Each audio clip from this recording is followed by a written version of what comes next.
The multiverse is a tapestry woven from infinite threads, each reality governed by its own immutable laws. Some universes know heroes born from genetic lottery, quirks that defy physics and rewrite possibility. Others know the Force, that mystical energy binding all life in an endless dance of light and dark. But what happens when a thread from one reality tears violently through into another, carrying power that exists outside the cosmic balance? What happens when a symbol arrives in a galaxy that has never needed symbols, only soldiers? The sky above Coruscant's industrial sector shattered, not metaphorically. The air itself fractured like glass, hairline cracks of impossible light spreading across the atmosphere as reality screamed in protest. Speeders veered wildly as their pilots stared upward at the phenomenon, at the wound in space-bleeding colors that had no names. The Force rippled. Every Jedi in the temple 5 kilometers away felt it simultaneously, a disturbance that tasted wrong, like sound where there should be silence. Then 2 figures fell through. The first was darkness given form, a man in a black suit whose very presence seemed to devour light, whose face was a mask of cultivated menace and ancient hunger. He twisted mid-fall, one hand outstretched, and the air around him warped as some invisible power tried to arrest his descent. The second figure was light incarnate. All for one. The roar shook windows 3 blocks away. The blonde giant in the garish costume, red, white, and blue like some planetary flag, rocketed after his enemy with fists clenched and jaw set. His hair defied gravity, his eyes blazed with righteous fury, and the sheer presence he radiated made every being below feel simultaneously safer and more terrified than they'd ever been. "You won't escape." All Might's voice carried that quality he'd perfected over decades, the tone that made villains hesitate and civilians believe. Not to another world, not to the ends of reality itself. A true hero never... All for one smiled, and reality snapped shut above them. The portals sealed with a sound like thunder played backwards. Both men plummeted toward the Coruscant underlevels, toward the industrial platforms where the city's gleaming surface gave way to the machinery that kept 8 trillion beings alive. All for one caught himself 50 meters from impact, suspended by that stolen quirk, that power he'd ripped from its rightful owner decades ago. All Might had no such ability. He crashed through 7 layers of platform like a meteor, each impact sending shockwaves through durasteel and permacrete, finally slamming into a massive cooling unit hard enough to crater the metal. Coolant sprayed in a frigid cloud. Warning klaxons wailed. Somewhere, automated systems were already alerting whatever passed for authorities in this strange place. But All Might rose. Steam hissed from his shoulders as the coolant evaporated against his body heat. His costume was torn in 3 places. He'd have to get that fixed wherever he was. But the body beneath was unmarred. One for All sang in his cells, that stockpiled power of 8 generations flowing through muscles that had been forged into the ultimate weapon against evil. Still standing, symbol of peace, All for one descended slowly, casually, as if they weren't in an alien sky above an impossible city. How nostalgic. Though I must admit, I didn't expect my escape route to actually work. A quirk stolen from a girl who could only open doors, modified, enhanced, pushed beyond its limits until it could tear holes between universes themselves. He gestured at the cityscape around them, at spires that stretched higher than any Earth structure, at air traffic flowing in organized chaos across 1,000 vertical levels. "Where do you suppose we've landed?" All Might's eyes narrowed. His body ached, not from the fall, but from the passage through that portal. Something about it had been wrong, like being turned inside out and reassembled incorrectly. But pain was an old companion. and he'd learned long ago to smile through it. "It doesn't matter where we are," All Might said, settling into a fighting stance that had terrorized villains across Japan. "You endangered lives opening that portal. You'll answer for that, and for every crime before it." Such conviction. All for One's tone carried genuine amusement. "Even here, even now, you still believe?" The punch interrupted philosophy. All Might moved faster than thought, faster than All for One's enhanced reflexes could track despite his dozens of stolen speed quirks. The Detroit smash started at All Might's hip, rotated through his core, and exploded from his fist with enough force to change weather patterns. The shockwave hit first. Every window within 200 meters shattered simultaneously. Speeders were blown off course. Beings of a dozen species, humans, Twi'leks, Rodians, others All Might had never seen, were knocked flat by the pressure wave alone. All for One raised 7 defensive quirks simultaneously, layering shields of kinetic absorption, force redirection, and molecular reinforcement between himself and the symbol of peace's fist. They lasted exactly half a second. The impact sent All for One rocketing backward through the air, through a cargo transport that exploded in a ball of flame, through the corner of a warehouse that collapsed in a shower of sparks and screaming metal. He crashed into a power relay 3 blocks away, and half the district went dark. All Might landed lightly, his hero's smile fixed in place despite the spike of pain in his side. His internal clock was already ticking. 2 hours and 47 minutes left in this form. He'd been in his powered state for 13 minutes when All for One opened that portal. The time limit was tighter than ever, a countdown to vulnerability that never stopped. But that was a problem for later. The citizens of this world, this Coruscant according to the signs and languages he somehow understood, were screaming, running, pointing at him with fear and awe in their alien eyes. All Might raised both hands in what he hoped was a universal gesture of peace. "Please remain calm." His voice carried easily over the chaos, that trained projection that could fill a stadium. "I am a hero. You're safe now. I won't let any..." "Fascinating." The voice came from above. All Might looked up to see figures descending from the upper levels. Humans in brown robes, moving with an eerie grace, hands resting on cylindrical objects at their belts. There were 3 of them, 2 men and 1 woman, and something about them made All Might's instincts scream warning despite their calm demeanors. The lead figure, a dark-skinned man with a purple lightsaber hilt visible at his belt, regarded All Might with eyes that seemed to look through rather than at him. When he spoke, his voice carried absolute authority. "I am Jedi Master Mace Windu of the Jedi Order. In the name of the Galactic Republic, you will come with us, peacefully if you choose wisdom." All Might's smile never wavered, but his mind raced. Jedi? Galactic Republic? Where had that portal taken them? And why did these Jedi make every combat instinct he'd honed over 30 years suddenly stand at attention? "I appreciate the offer," All Might said carefully, "but I'm afraid I need to ensure that man doesn't escape. He's extremely dangerous, and we're aware." The woman stepped forward, her hand now resting on her weapon. "We felt his presence the moment you both arrived. We felt yours as well. You carry power, stranger, but it moves through you in ways the Force does not. That makes you an unknown variable in a galaxy at war." "The Force?" All Might blinked. "I don't understand."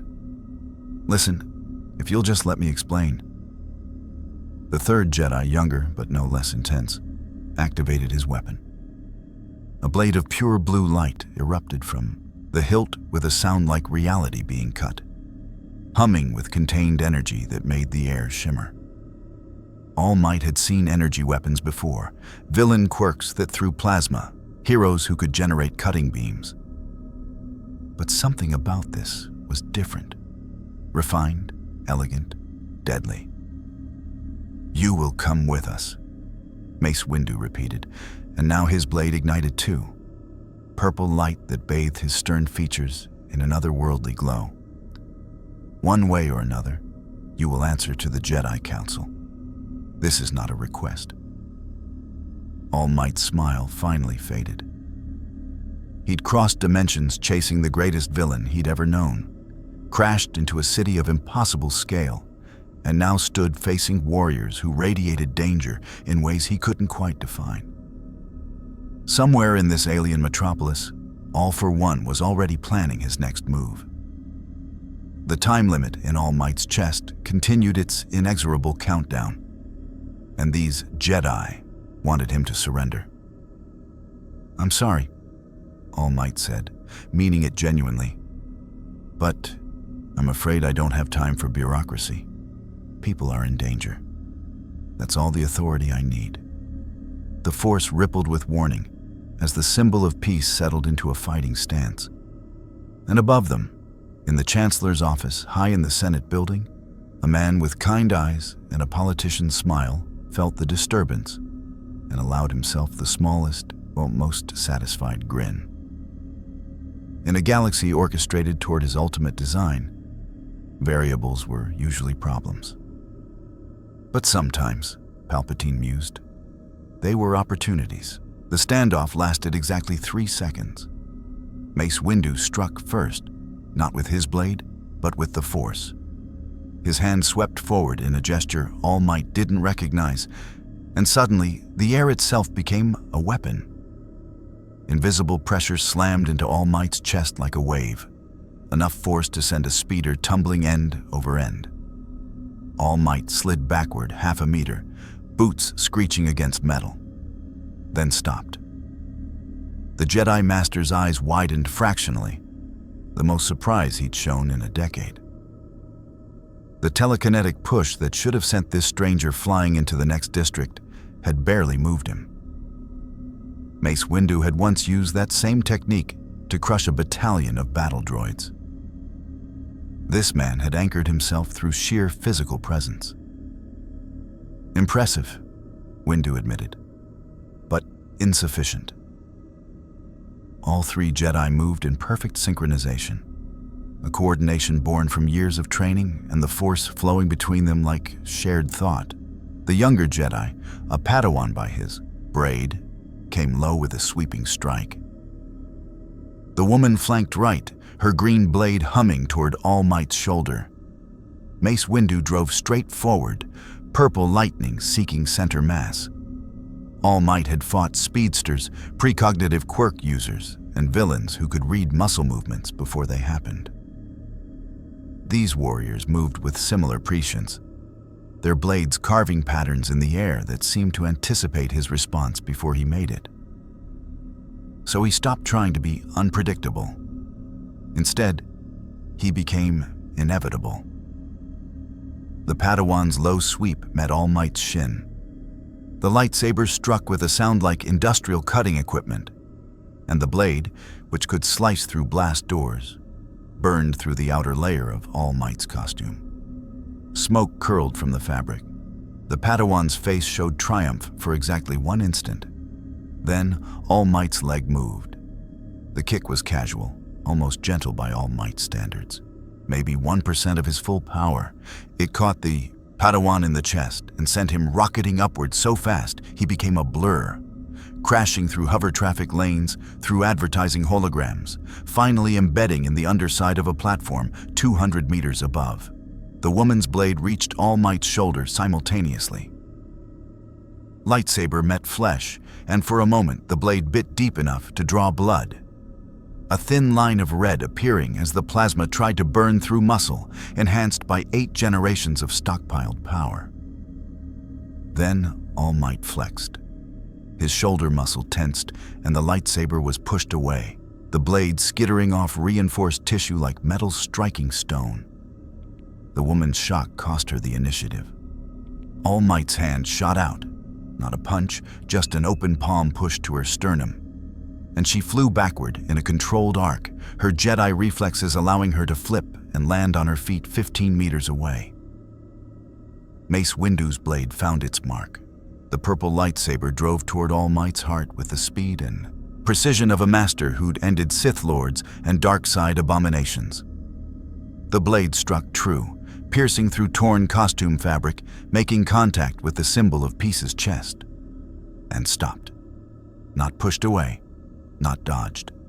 Stopped, held in place by All Might's hand, palm pressed against the flat of the blade where the magnetic containment field held the plasma stable. Smoke rose from All Might's glove. The smell of burning fabric and cooking flesh filled the air. Pain spiked through All Might's palm, sharp and immediate. His smile never wavered. "Your weapon is incredible," All Might said conversationally, as if they were discussing the weather and not engaged in combat. "But I've taken hits from All for One himself. If pain could stop me, I would have died years ago."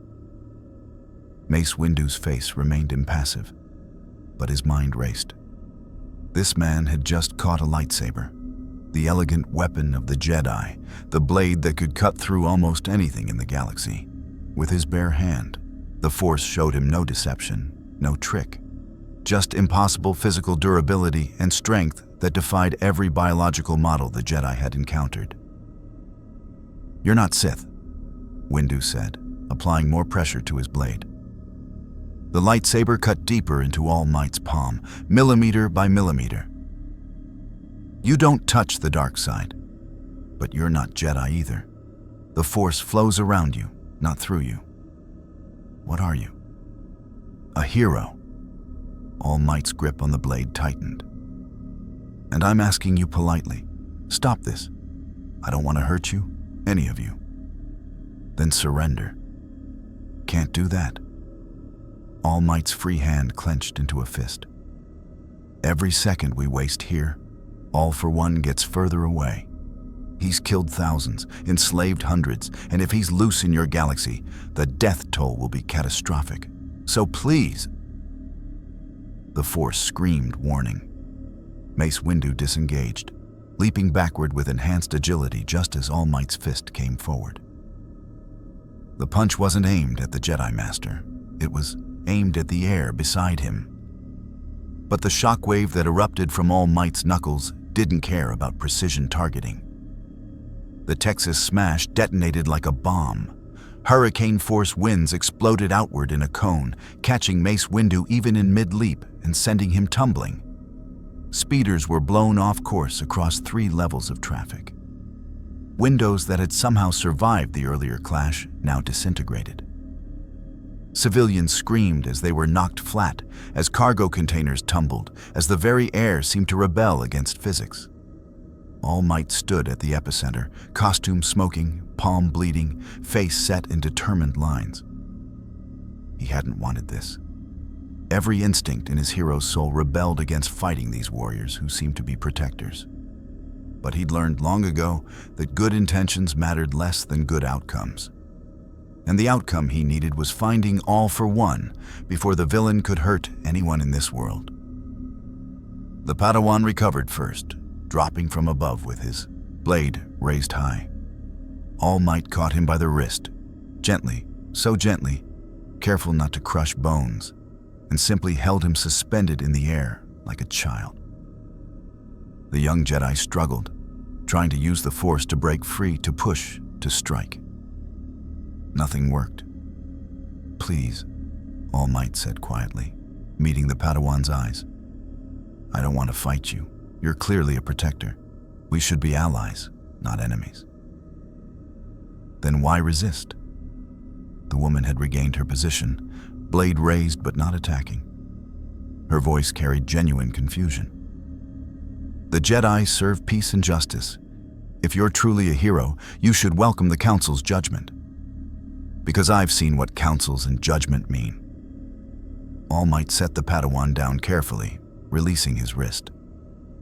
"I've watched good people die while bureaucrats debated. I've seen victims suffer while committees formed. If you want to help, help me find All for One. If not..." The air around him shimmered. All Might felt it this time, that invisible pressure building, not from one direction, but from all sides. Mace Windu stood 50 meters away, both hands extended, face locked in concentration. The Force gathered like a storm, compressing the air around All Might into a crushing vice. It was a technique Windu had used to disable enemy vehicles, to restrain dark side users, to end fights without bloodshed. The pressure would increase until bones creaked, until consciousness fled, until surrender became the only option. All Might's bones didn't creak. Instead, he bent his knees and jumped. The Force grip shattered like glass as One for All exploded through All Might's legs. He launched upward with enough force to crack the platform beneath him, accelerating past the speed of sound in an instant. The sonic boom knocked all 3 Jedi flat. Traffic scattered in panic, and All Might rocketed toward the upper levels of Coruscant, toward the gleaming spires where the wealthy and powerful lived above the industry and grime. Behind him, Mace Windu rose to his feet, activating his comlink with controlled urgency. "This is Master Windu to Temple Control. We have a code unknown in the industrial sector. Being of immense physical power, non-force sensitive, resistant to telekinesis and lightsabers. Attempted peaceful contact failed. Subject is headed toward the Senate District at supersonic velocity." The comm crackled with Grandmaster Yoda's distinctive voice. "Sense him, I do. Wrong, his presence feels. Not of this galaxy, perhaps. Careful you must be, Master Windu. Escalate further. We cannot afford to." "Understood, Master." Windu watched All Might's trajectory, calculating. "But Master..." He caught my lightsaber with his bare hand. "I've never encountered anything like him." "Nor have I," Yoda admitted, and in those 3 words lived 900 years of experience. "Troubling, this is. Very troubling indeed. To the temple, bring him we must, one way or another." All Might cleared the industrial levels, soaring past residential blocks and commercial zones, his trajectory carrying him toward the massive Senate building that dominated Coruscant's skyline. The wind screamed past his face. His burned palm throbbed. His internal clock showed 2 hours and 19 minutes remaining. And somewhere in this impossible city, All for One was already plotting. All Might had crossed universes to stop him. He'd fought protectors who should have been allies. He'd revealed his power to a world that clearly had its own systems, its own rules, its own hierarchy of the powerful. None of that mattered. Because a hero, a true hero, never let evil escape, not even to the stars themselves. The Jedi Temple rose from Coruscant's surface like a mountain of ideals made stone. 5 spires reaching toward the sky, each one a testament to thousands of years of tradition, philosophy, and power. Within its central chamber, the Jedi Council convened an emergency session. 12 masters arranged in a circle, their faces illuminated by the soft light filtering through ancient windows. Grand Master Yoda sat in contemplative silence, his Geimer stick resting across his lap, his eyes closed. Around him, the other council members radiated varying degrees of concern, confusion, and in some cases, outright alarm. "Ridiculous," Jedi Master Ki-Adi-Mundi stated flatly. "No being, force-sensitive or otherwise, can catch a lightsaber bare-handed. Master Windu must have been mistaken in the chaos of combat." I was not mistaken. Mace Windu's voice carried absolute certainty.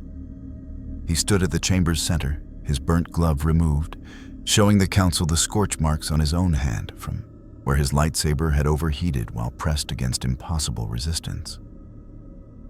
This being, this All Might, as he called himself, demonstrated physical capabilities that exceed anything in our records. strength to create shockwaves with his punches, durability to resist lightsaber strikes, speed to break the sound barrier from a standing position, and no connection to the Force whatsoever, Plo Koon added, his masked face turning toward Yoda. I felt the disturbance when he arrived, Master. It was like a hole in the Force. Not absence, not the void the Sith create, but something else entirely, as if he exists outside the cosmic balance. Yoda's eyes opened slowly. Troubling, yes, but not unprecedented, perhaps. Remember, that the Force flows through all living things, but not all living things touch the Force in return. Rare such beings are. Powerful without the Force? Never have I seen such a thing in 900 years. Which makes him either the greatest threat we've faced, Mace Windu said carefully, or the greatest potential ally. Masters, he spoke of pursuing someone called All for One, another outsider, presumably. He claimed this being had killed thousands, enslaved hundreds. If true, we may have two unknown variables loose in the Republic. Shakti leaned forward, her head-tails shifting with concern. And his destination? You said he was headed toward the Senate District? Affirmative. I've dispatched a full security team to... The temple shook.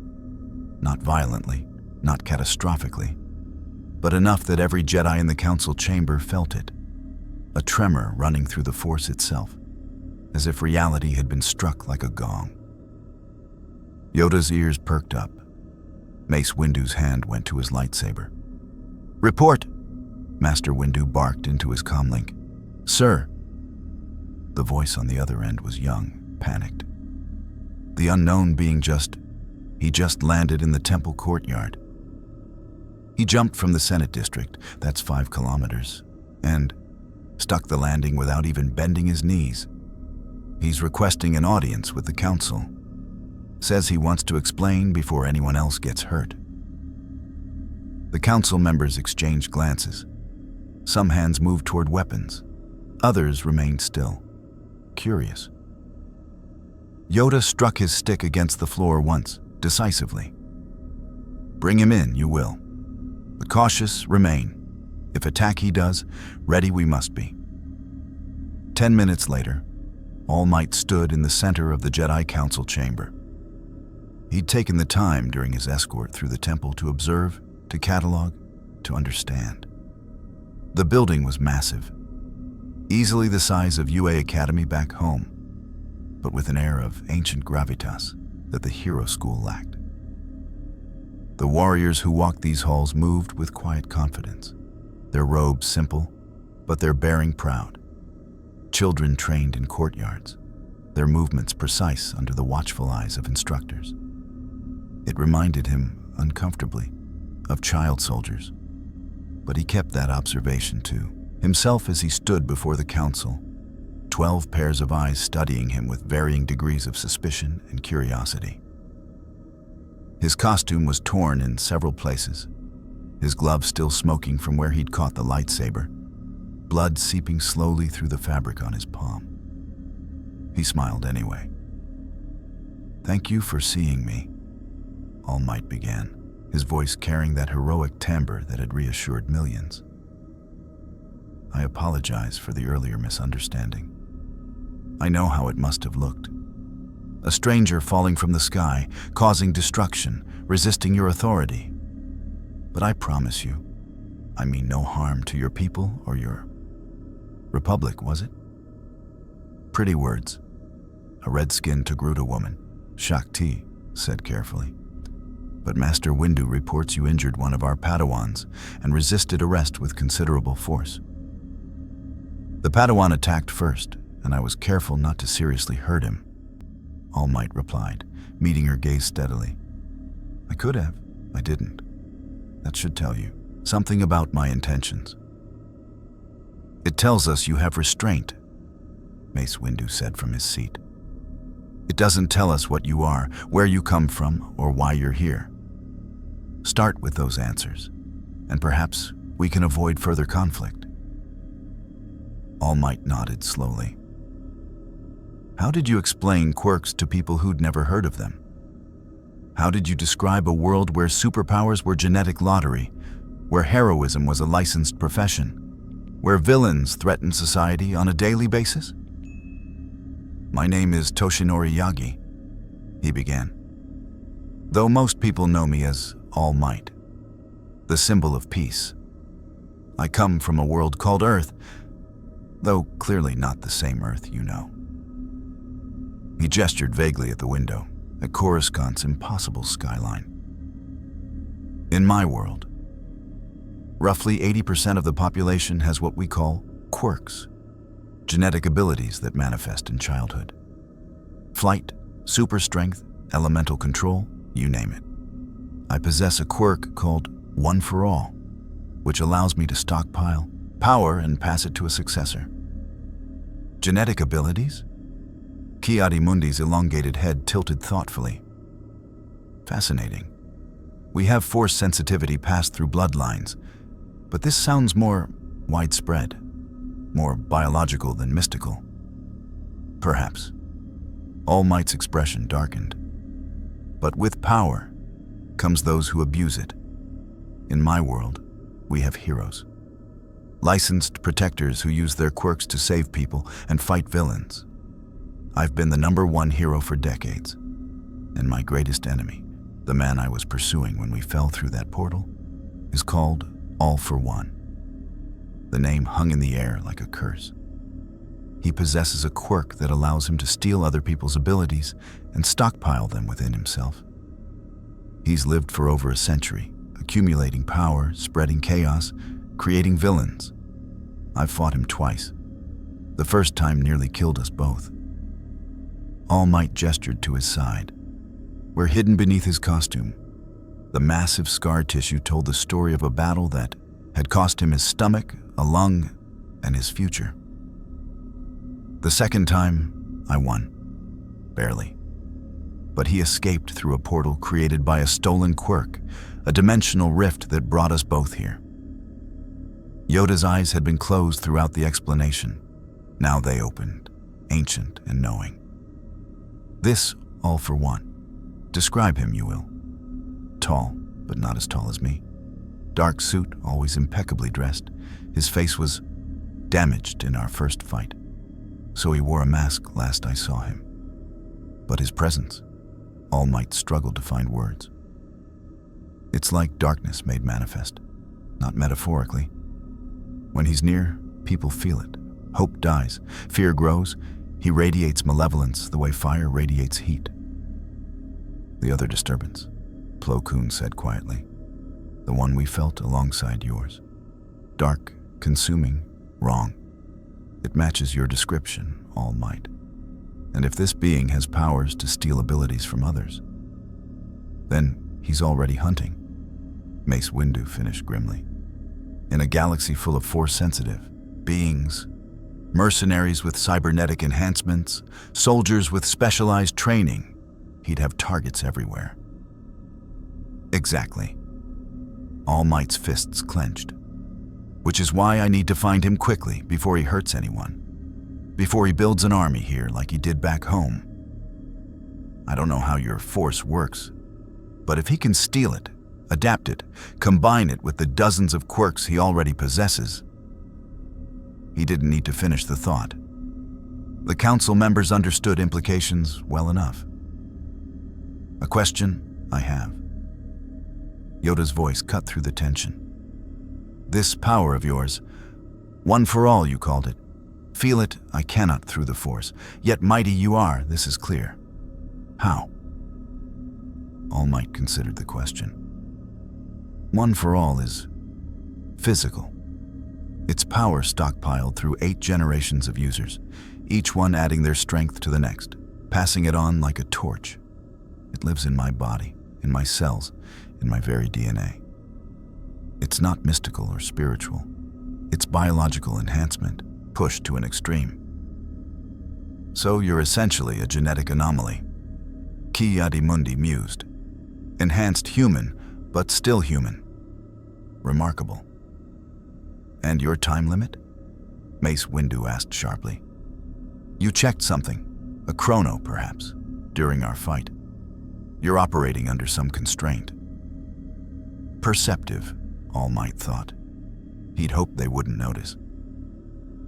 My power has a time limit, he admitted. An old injury means I can only maintain my enhanced form for a few hours per day. Right now, he checked internally. I have about 90 minutes left. After that, I revert to my true form, which is significantly less impressive. A weakness, Shakti observed. One your enemy presumably knows about. He knows. All Might's smile turned grim. He's the one who gave me the injury in the first place. But even in my weakened state, I won't stop hunting him. I can't. Too many people have died because I wasn't fast enough, wasn't strong enough, wasn't there when it mattered. I won't let that happen again. The council chamber fell silent. Yoda studied All Might with eyes that had seen empires rise and fall, that had trained thousands of Jedi, that had witnessed the slow corruption of the Republic from within. And in this strange warrior from another reality, he saw something the galaxy had forgotten. Not power. Power was common enough. Purpose. Believe you, I do, Yoda said finally. Lies, I sense none. Danger, yes. Unknown, certainly. But evil? No.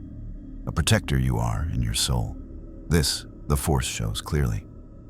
Master Yoda, Mace Windu began, but the ancient Jedi raised one clawed hand.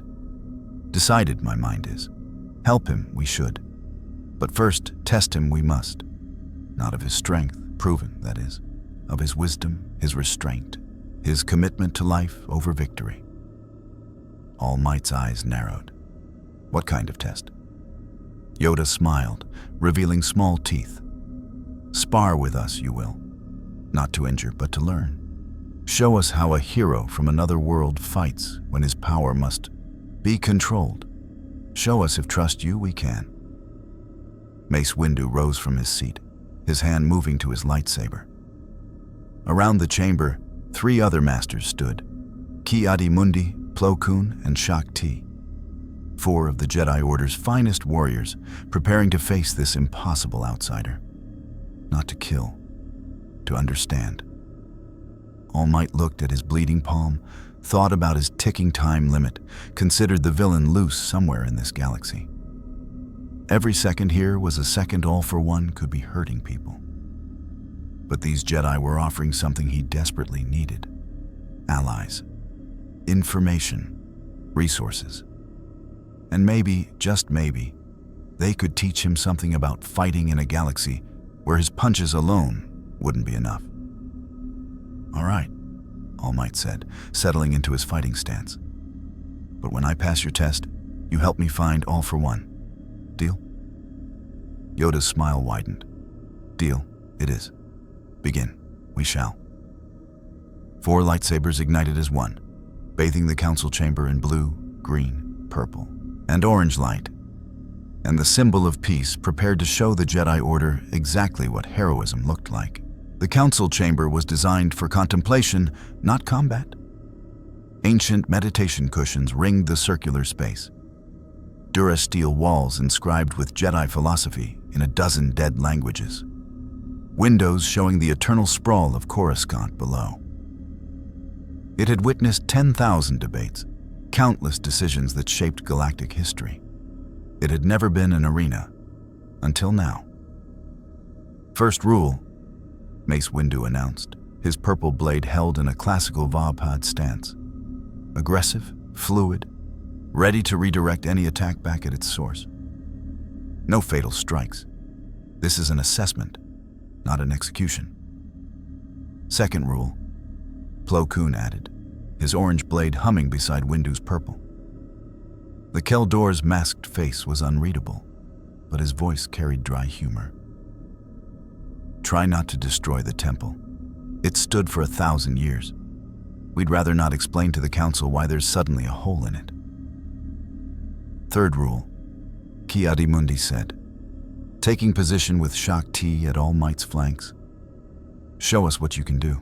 At, say, 20% of your full power. We survived your earlier demonstration. Let's keep it that way." All Might rotated his shoulders, feeling one for all singing in his muscles, ready to explode into movement.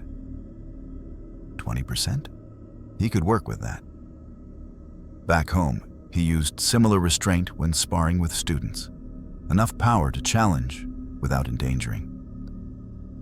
"One rule from me," All Might said, his smile returning despite the tension. "When this is over, we're allies. I don't want to fight protectors. The galaxy has enough conflict without us adding to it." "Wise words," Yoda observed from his seat, his eyes tracking every micro-movement.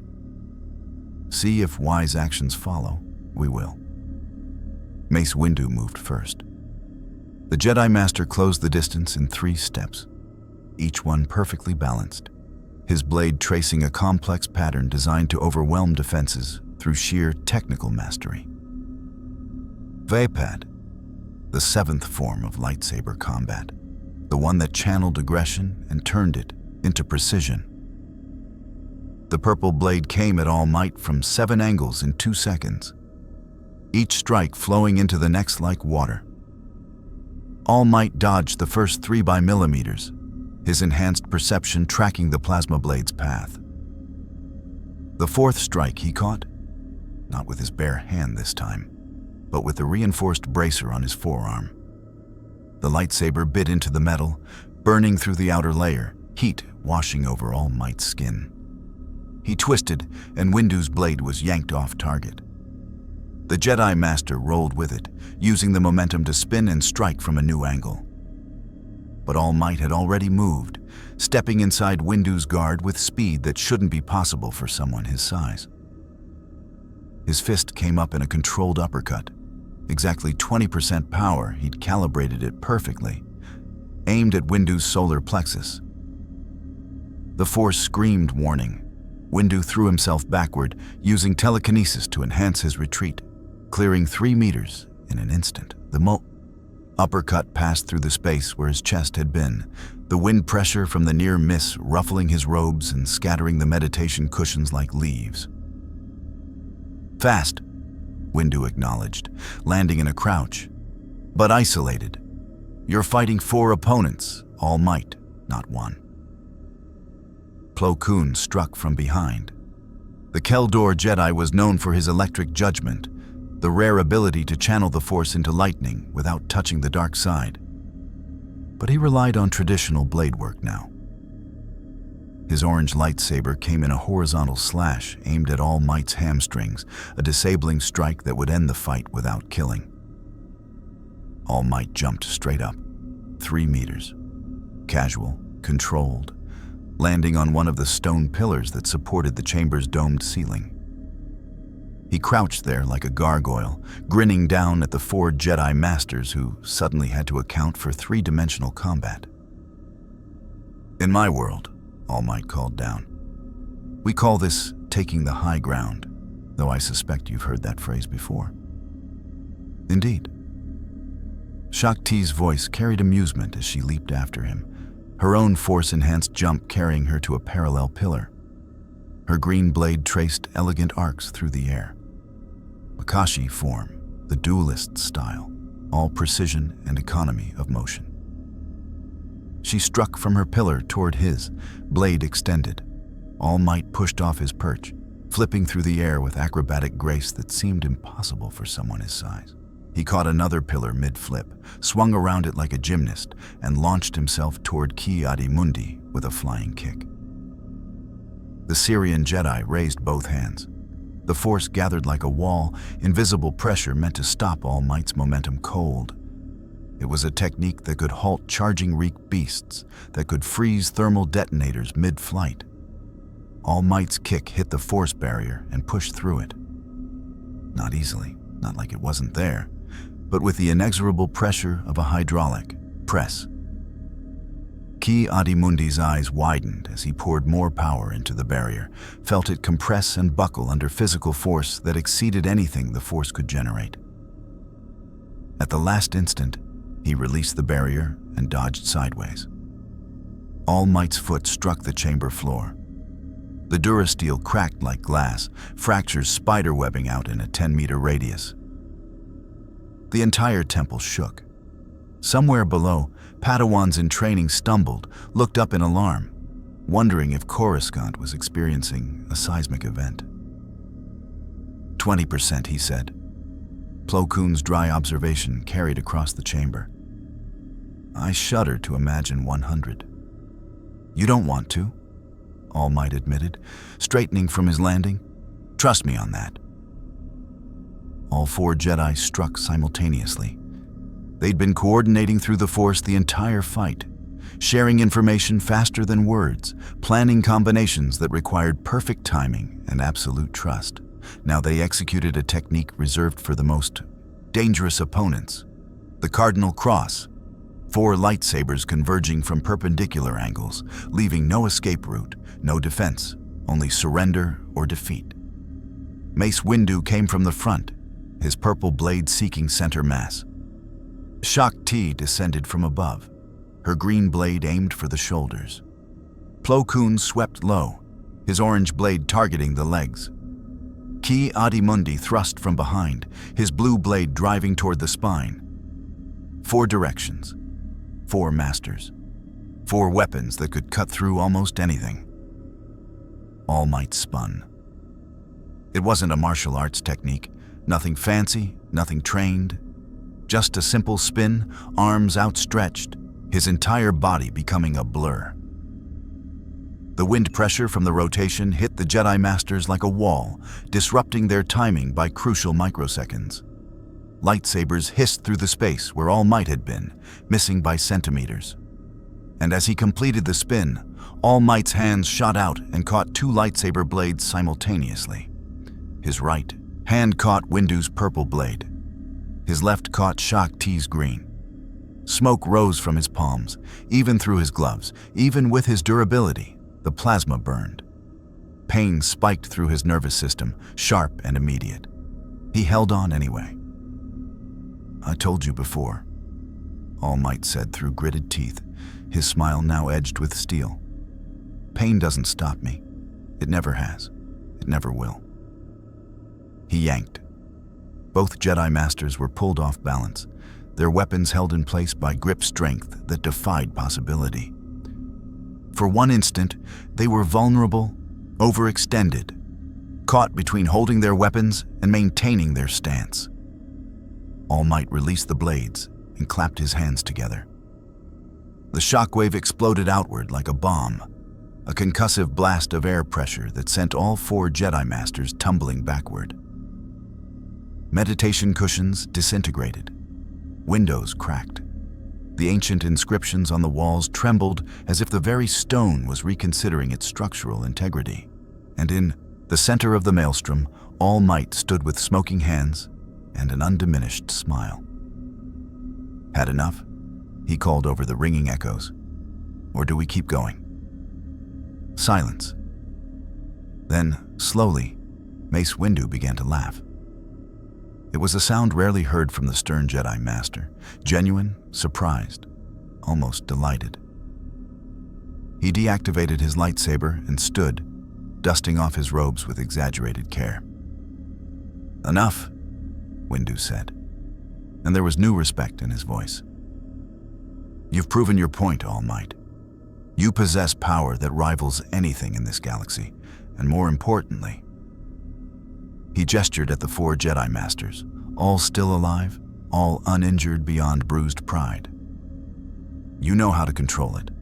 Lesser beings would have killed us in the first exchange. Or tried to, Plo Koon added, deactivating his own blade. I suspect trying would have been the operative word. Shaak Ti approached All Might, her expression thoughtful. You fight without the Force, yet you anticipated our movements. How? Experience, All Might replied simply. I've fought precognitive quirk users before.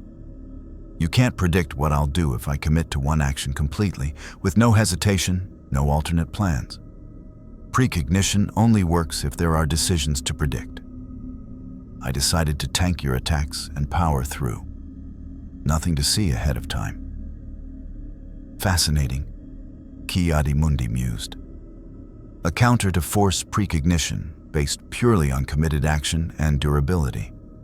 We'll need to document this for the archives. Document later, we will. Yoda had risen from his seat during the fight, approaching All Might with his characteristic shuffling gait. Despite his small stature, his presence filled the room. A question I have, All Might. When caught the blades you did, felt pain you must have. Why not dodge instead? Faster you are, avoid them you could have. All Might looked down at his burned palms, at the blood seeping through gloves that were now more holes than fabric. The pain was significant, not debilitating, but definitely present. He'd have scarring, probably permanent damage to the nerve endings. Worth it, though. Because dodging would have prolonged the fight, All Might said. And every second I spend here is a second All for One is free to hurt people. I needed to prove I could be trusted, prove I could control my power, and end this test as quickly as possible, taking damage to save time. He shrugged.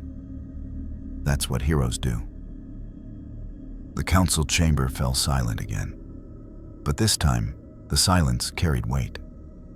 The Jedi Masters exchanged glances, whole conversations happening through the Force in the span of heartbeats.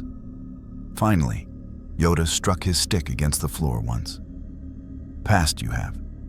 Allies we are, as promised. Help you find this All for One, we will. But understand you must, in the middle of a war, we are. The Clone Wars consume the Republic's resources. Stretched thin, we are. Whatever help we provide, limited it may be. I understand, Soldier. Might's timer read 73 minutes remaining. Any help is more than I had 10 minutes ago. Now, do you have any way to track people? Some kind of force detection, maybe? If All for One is out there stealing abilities, causing chaos, surely someone's noticed. Mace Windu activated his comlink, his expression grim. Temple control. This is Master Windu. I need all reports from the last 2 hours. Anything unusual, any disturbances in the Force, any unexplained attacks or disappearances. Priority 1. The comlink crackled. Master Windu, we've been compiling reports. There are several. Do you want the concerning ones or the deeply alarming ones? The Jedi Masters looked at each other. All Might closed his eyes, feeling the weight of terrible certainty settling over him. All for One, he said quietly. He's already started, hasn't he? It appears so, Windu replied. Temple control. Send everything to my personal data pad. And alert the security forces. We have a code. Black situation. Unknown hostile with reality warping capabilities loose in the Republic. Extreme caution advised. As the comlink chattered with acknowledgments and escalating reports, All Might felt his fists clench despite the pain in his palms. He'd crossed dimensions, fought Jedi Masters, earned their trust through combat and restraint. But the real battle was just beginning. Because somewhere in Coruscant's endless cityscape, All for One was building an empire. And time, as always, was running out. The Supreme Chancellor's office occupied the apex of the Senate building, a position that offered sweeping views of Coruscant's political district and carried symbolic weight, the highest authority in the highest place. It was decorated with tasteful art from 100 worlds, furniture that whispered wealth without shouting it, and a desk that had witnessed decades of galactic governance.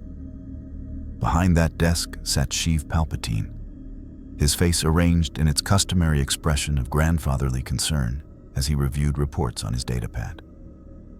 To any observer, he was simply a dedicated public servant working late into the evening, sacrificing personal comfort for the Republic's welfare. The observer would be catastrophically wrong. Interesting, Palpatine murmured, scrolling through security footage of All Might's fight with the Jedi. Very interesting indeed. The being who called himself All for One sat in the guest chair, watching the same footage with considerably less subtlety. His suit was immaculate despite his earlier battle. He'd stolen a reality-warping quirk years ago, specifically for personal grooming purposes. And his posture radiated the confidence of someone who'd never met a problem he couldn't steal his way out of. "Your Jedi are impressive," All for One observed. "Their Force abilities remind me of several quirks I've collected over the decades. Telekinesis, precognition, enhanced physical capabilities, all wrapped in mystical dogma. Quaint." "The Jedi serve their purpose," Palpatine replied, his tone remaining measured despite the darkness coiling beneath it. "They maintain order, enforce laws, and most crucially, they blind themselves to threats that don't fit their narrow worldview. Which brings me to you, my new friend. Or should I say, my fellow architect of necessary change." All for One smiled. "I appreciate the flattery, Chancellor, though I suspect you practice it on everyone. Still, when I found myself in your galaxy and sensed a kindred spirit operating behind the scenes, reaching out seemed pragmatic. You have plans. I have power. We both understand that true change requires the courage to break what's broken." Indeed. Palpatine paused the footage on All Might's face, that insufferable smile, that heroic determination. "And this one? This symbol of peace who pursues you? He's formidable." "All Might is a relic," All for One said dismissively. "A man who still believes power should be used selflessly, that heroes exist to inspire rather than rule. I've fought him twice. Won once, drew once. The next encounter will end differently. Don't underestimate him." Palpatine's voice carried an edge now. "I've spent decades orchestrating the Republic's downfall, manipulating Jedi and senators alike, building toward a singular moment when democracy will beg to become dictatorship. I've done this by respecting my enemy's strengths, even as I exploit their weaknesses. This All Might," he gestured at the screen, "just fought 4 Jedi Masters and held back. That's not weakness. That's dangerous restraint." All for One's eyes narrowed. "You sound almost admiring." "I admire efficiency and power, regardless of source." Palpatine stood, moving to the window where Coruscant's lights stretched to every horizon. "Tell me about this one for all he possesses. You've mentioned it's the counter to your ability." "A quirk created specifically to oppose me," All for One admitted. And for the first time, genuine hatred colored his voice. "My younger brother, weak, pathetic, always whining about justice, possessed a quirk that let him pass his power to others. I gave him a strength stockpiling quirk to make him useful. Instead, they merged, combined, each successor adding their strength to the next, creating a power that grows with each generation. I've killed most of the wielders over the years.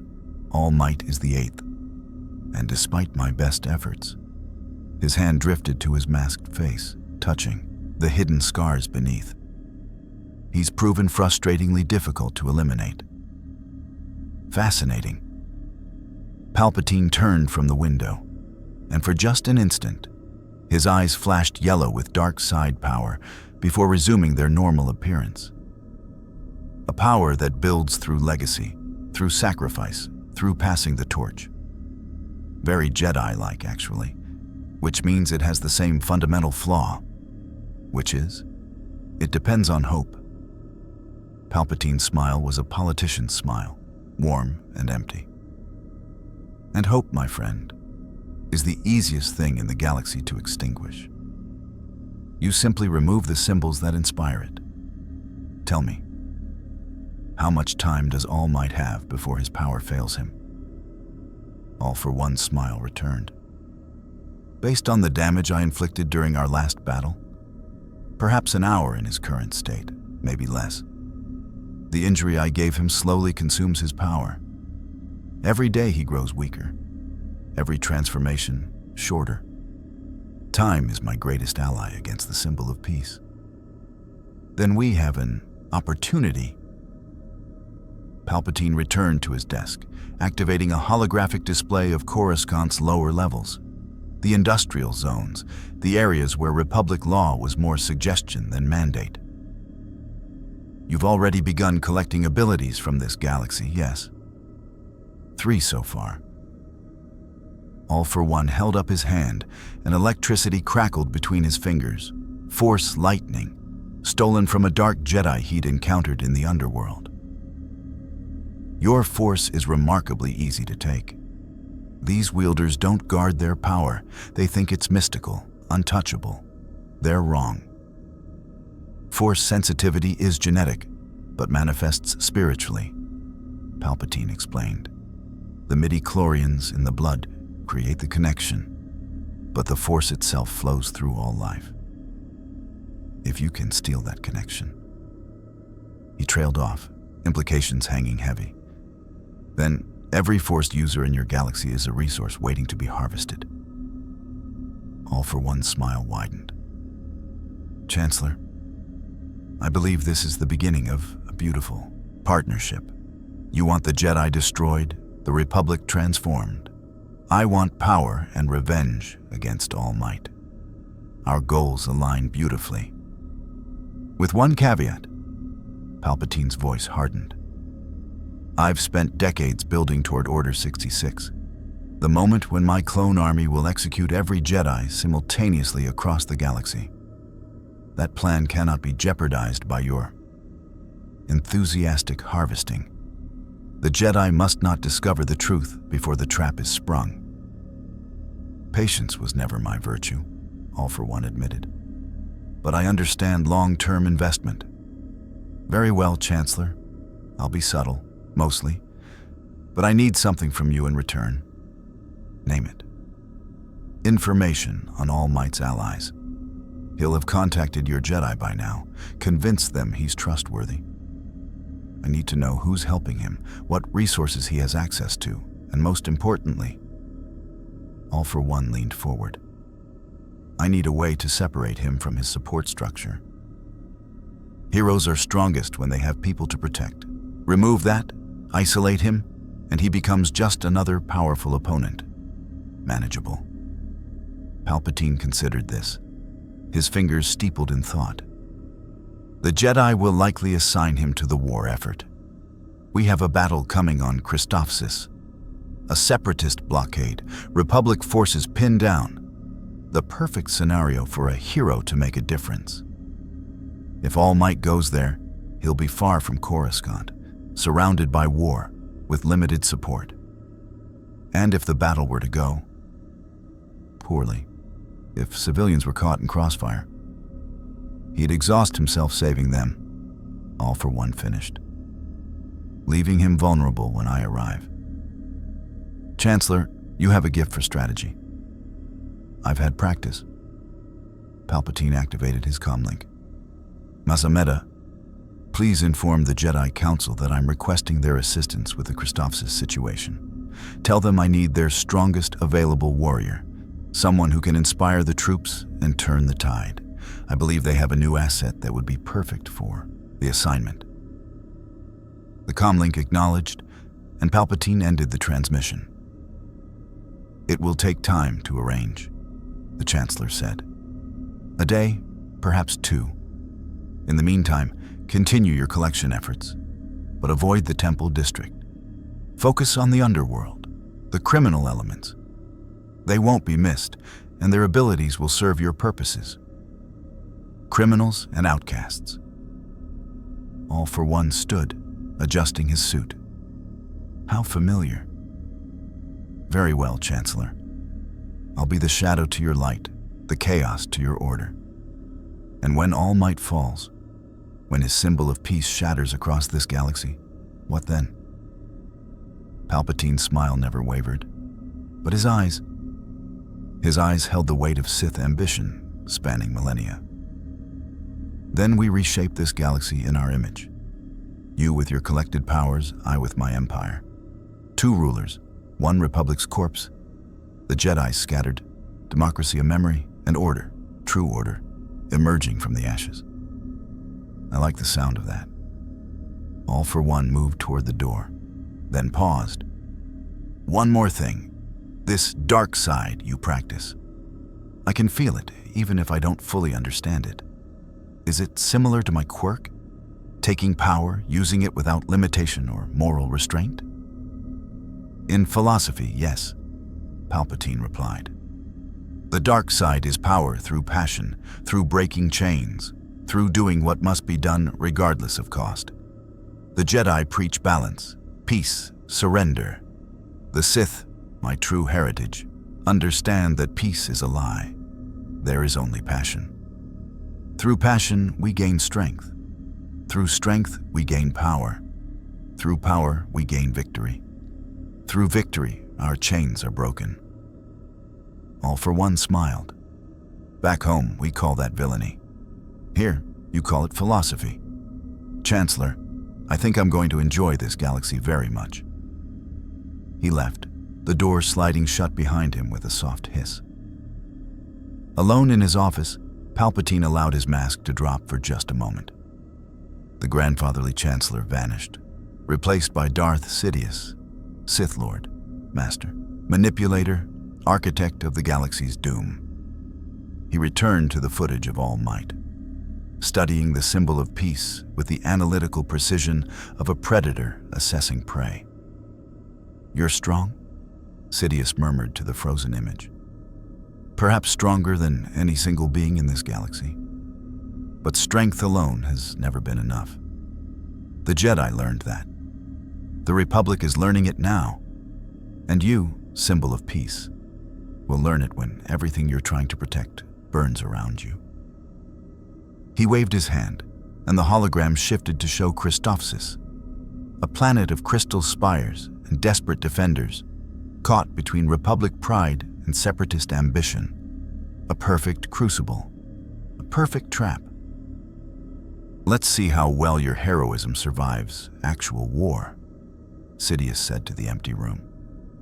Let's see what happens when every choice is wrong, when saving one life means condemning 10 others, when your strength isn't enough to fix what's fundamentally broken. He smiled, and in that smile lived the death of civilizations. Welcome to the Clone Wars, All Might. I hope you packed enough smiles to last. Meanwhile, in the Jedi Temple's medical bay, All Might sat on an examination table while a medical droid tended to his burned palms. The droid worked efficiently, applying Bacta patches and synthetic skin, its mechanical voice offering running commentary on the unprecedented tissue density and remarkable healing factor. Mace Windu stood nearby, datapad in hand, his expression growing darker with each report he reviewed. 17 incidents in the past 2 hours, Windu said quietly. Force-sensitive beings attacked, left in comas with their connection to the Force diminished. Not severed entirely, but weakened, as if something drained them. 3 mercenaries found dead in the underworld, their cybernetic enhancements torn from their bodies, and 2 clone troopers missing from a patrol in the lower levels. All Might's jaw tightened. He's collecting, building an arsenal. That's his pattern. Find powerful individuals, take their ability, leave them broken. The Force sensitives you mentioned, he's probably testing if he can steal your mystical powers the way he steals quirks back home. Can he? Windu's question was blunt. If the Force is in any way biological or genetic, probably. All for One's quirk operates on a fundamental level. He touches you, and whatever makes you special becomes his. He's been doing it for over a century. He's refined it to an art form. Then every Jedi, every Force user in the galaxy is a potential target. Windu's grip on his datapad tightened. We need to warn the Council, establish protocols. You need to find him first, All Might interrupted. Protocols won't matter if he's already infiltrated your organizations, already identified targets. All for One is patient when it serves him. But he's also opportunistic. He'll strike when you're distracted, when you're weak, when you think you're safe. The medical droid beeped. Completion. All Might flexed his hands experimentally. The Bacta was working, the pain already fading to a dull ache. Remarkable technology. He'd have to thank these people properly when this was over, if he survived that long. His timer showed 47 minutes remaining. "Master Windu?" a voice called from the doorway. A young Padawan stood there, bowing respectfully. "The Council requests your presence, and All Might's. The Chancellor has sent a formal request." Windu and All Might exchanged glances. "That was fast," All Might muttered. "Too fast," Windu agreed. "The Chancellor doesn't usually take interest in temple business. This feels like a trap." All Might stood, his smile returning despite the circumstances. "Yeah, I know that feeling. Back home, villains love to use official channels to manipulate heroes. Get us where they want us, when they want us there. All for One's probably already talking to your politicians." "Then we walk into it with eyes open," Windu said. "Better to know the trap than stumble into one we don't see coming." They left the medical bay together. The Jedi Master and the interdimensional hero, unlikely allies in a galaxy about to learn that some threats came from beyond the stars themselves. And in the shadows of Coruscant's lower levels, All for One smiled and continued his collection. The holographic display in the council chamber showed a planet of impossible beauty. Crystal spires rising from azure oceans, cities that gleamed like cut gemstones, architecture that seemed to grow organically from the world's unique geological composition. Christophsis, a trade world, strategically positioned along major hyperspace routes and currently under separatist blockade. "Surrounded, our forces are," Yoda explained, his Geimer stick pointing at red markers indicating separatist fleet positions. 3 Republic cruisers, pinned in orbit. On the surface, General Skywalker and his Padawan lead the defense, but outnumbered they are.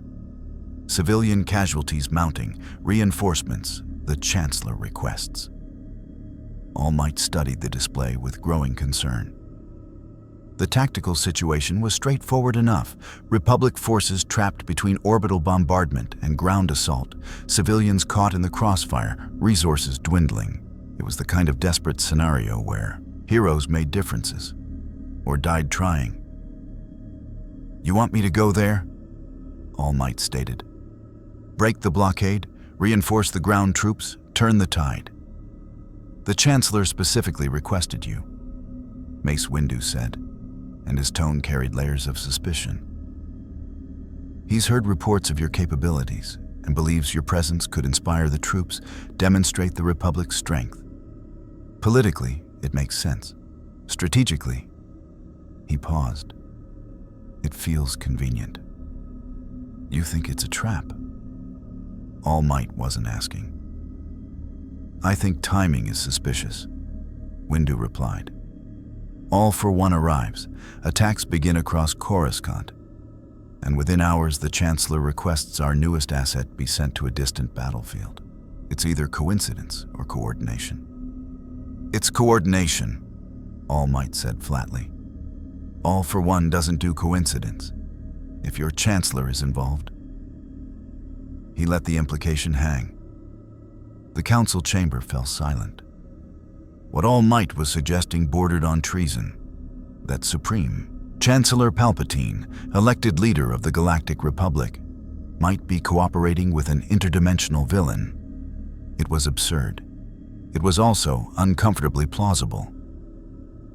"Evidence. We have none," Yoda said carefully. "Suspicion is not proof. Accuse the Chancellor we cannot. Not without cause. But cautious we must be." "Then I'll go," All Might decided. "If it's a trap, I'll spring it and deal with the consequences. If it's legitimate, People need help, and I'm not going to refuse because it might be dangerous. That's not what heroes do. Admirable, Shaktai observed. Also potentially suicidal. I've been potentially suicidal for years, All Might replied with his trademark grin. The key word is potentially.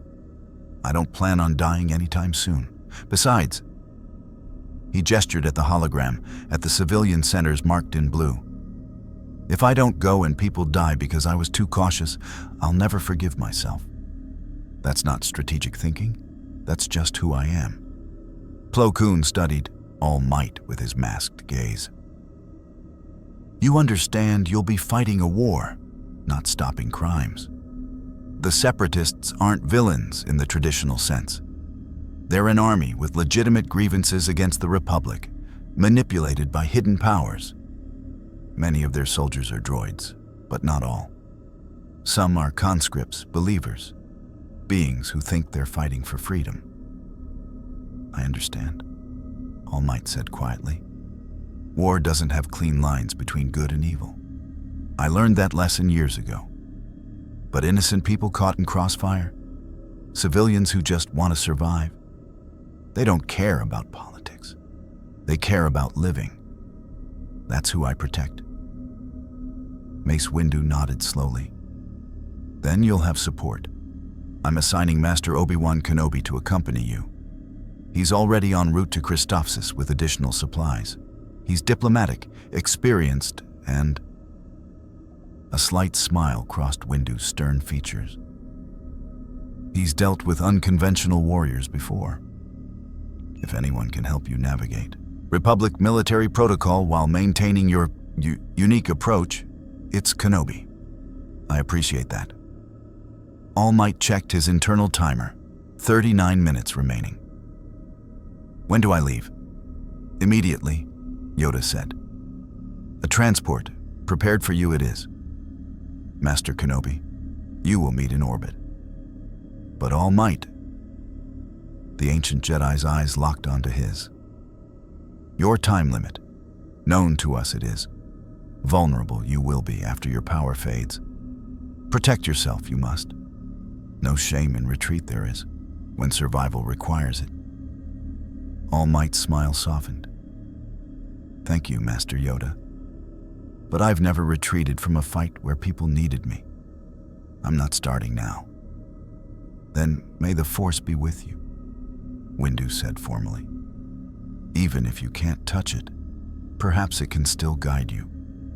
20 minutes later, All Might stood in the hangar bay of a Republic transport, watching Coruscant shrink behind him as they accelerated toward hyperspace.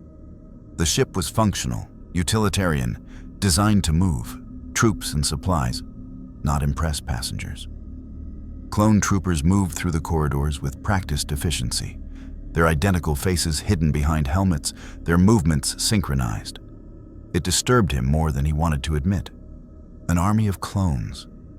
Genetically identical soldiers grown in vats, trained from birth to fight and die for the Republic. Back home, that would be considered deeply unethical. Human rights violations on a massive scale. Here, it was accepted policy. Necessary, they said. The Republic needed defenders. All Might wondered what kind of Republic required slave soldiers to survive. First time seeing clones? The voice came from behind him, calm, measured, carrying a distinct Coruscanti accent. All Might turned to find a man in Jedi robes, middle-aged with auburn hair and a neatly trimmed beard, his hand resting casually on his lightsaber. His expression was curious, but not hostile. His posture relaxed, despite being in the presence of an unknown variable. Obi-Wan Kenobi, I presume? All Might extended his hand, the one that wasn't still tender from catching lightsabers. Kenobi shook it firmly. The one and only. And you're All Might, the interdimensional hero who's caused quite a stir in the temple. I must say, the reports didn't do you justice. You're taller in person. I get that a lot. All Might's smile was genuine. He liked this Jedi immediately. Something about his demeanor reminded him of the better heroes back home, the ones who could crack jokes while staring down disaster. And yes, first time seeing clones, it's unsettling. An honest reaction, Kenobi acknowledged. Most people don't admit that. The clones are good men, individually at least. They have names, personalities, preferences. But collectively, they're a tool, the Republic's tool. It troubles me as well, though I've learned to focus on the individuals rather than the system. The system is what creates the problem, All Might said quietly. But I understand. You work within what you have, try to make it better incrementally. I've done the same. They stood in companionable silence as the ship prepared for hyperspace. All Might could feel his power beginning to wane. Not dramatically, not yet. But the warning signs were there. The familiar tightness in his chest, the slight tremor in his muscles. 17 minutes remaining. Master Windu briefed me on your situation, Kenobi said. The time limit, the injury, the way your power manifests. He also mentioned that you caught his lightsaber barehanded, which I had to see on the security footage to believe. Quite impressive. Quite insane, but impressive. Sometimes impressive and insane are the same thing. A philosophy I'm familiar with. Kenobi's expression grew more serious. But, All Might, I need to be honest with you. Christophsis isn't a simple rescue mission. The situation there is deteriorating rapidly. General Skywalker, Anakin, my former Padawan, is holding the line, but the Separatist commander is brutal and efficient. We're going to face significant casualties, civilian and military both. I understand. Do you? Kenobi's blue eyes were sharp now, assessing. Because war isn't like hero work. There's no clean victory, no smiling civilians waving as you fly away. There's just slightly less death than there could have been, slightly more survival than expected. You'll save 100 people and watch 1,000 die. You'll make choices that haunt you. And at the end, if you win, you'll just move on to the next battlefield. All Might was quiet for a moment. When he spoke, his voice carried weight that made even the experienced Jedi Master pause. 6 years ago, I fought All for One for the first time. The battle destroyed 3 city blocks. I saved thousands, maybe tens of thousands. But I couldn't save everyone. I remember their faces, the ones I was too slow to reach, too weak to protect. I remember the mother I pulled from rubble who died before the ambulance arrived. I remember the child who called for help and I couldn't get there in time. He looked at Kenobi directly. I smile because people need hope. I project strength because fear spreads faster than fire. But I'm not naive, Master Kenobi. I know what war costs. I know that every person I save is surrounded by people I can't. The difference between a hero and a warrior isn't the body count. It's what you fight for. Warriors fight to win. Heroes fight so others can live. That's the line I hold. That's the line I'll always hold. Even here, even in your war. Kenobi studied him for a long moment, then nodded slowly. I believe you. And for what it's worth, I'm glad you're here. Anakin could use someone like you, someone who still believes in symbols and hope. He's become pragmatic. Effective, but pragmatic. The war has hardened him. War hardens everyone, All Might replied. The question is what shape you take when you finally cool down, weapon or shield. I choose shield. The ship shuddered as it entered hyperspace, stars stretching into lines outside the viewports. They'd arrive at Christophsis in 6 hours. Plenty of time for All Might's power to recharge, for him to rest and prepare. Time he wouldn't waste. Tell me about this General Skywalker, All Might said. If we're working together, I should know who I'm supporting. Kenobi's expression softened into something fond, but concerned. Anakin is complicated.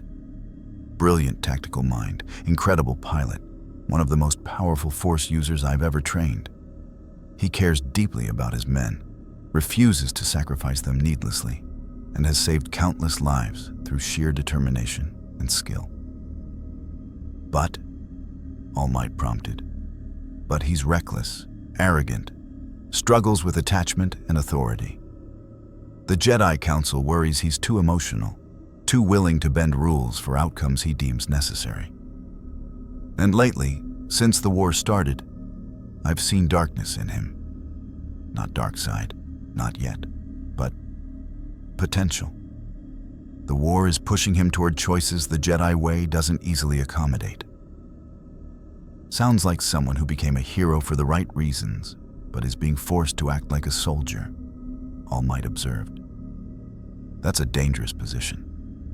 When the system demands you compromise your principles for victory, you either break the system or the system breaks you. Wise words. Kenobi smiled ruefully. Though I'm not sure which path Anakin is on. Perhaps you can help me figure that out?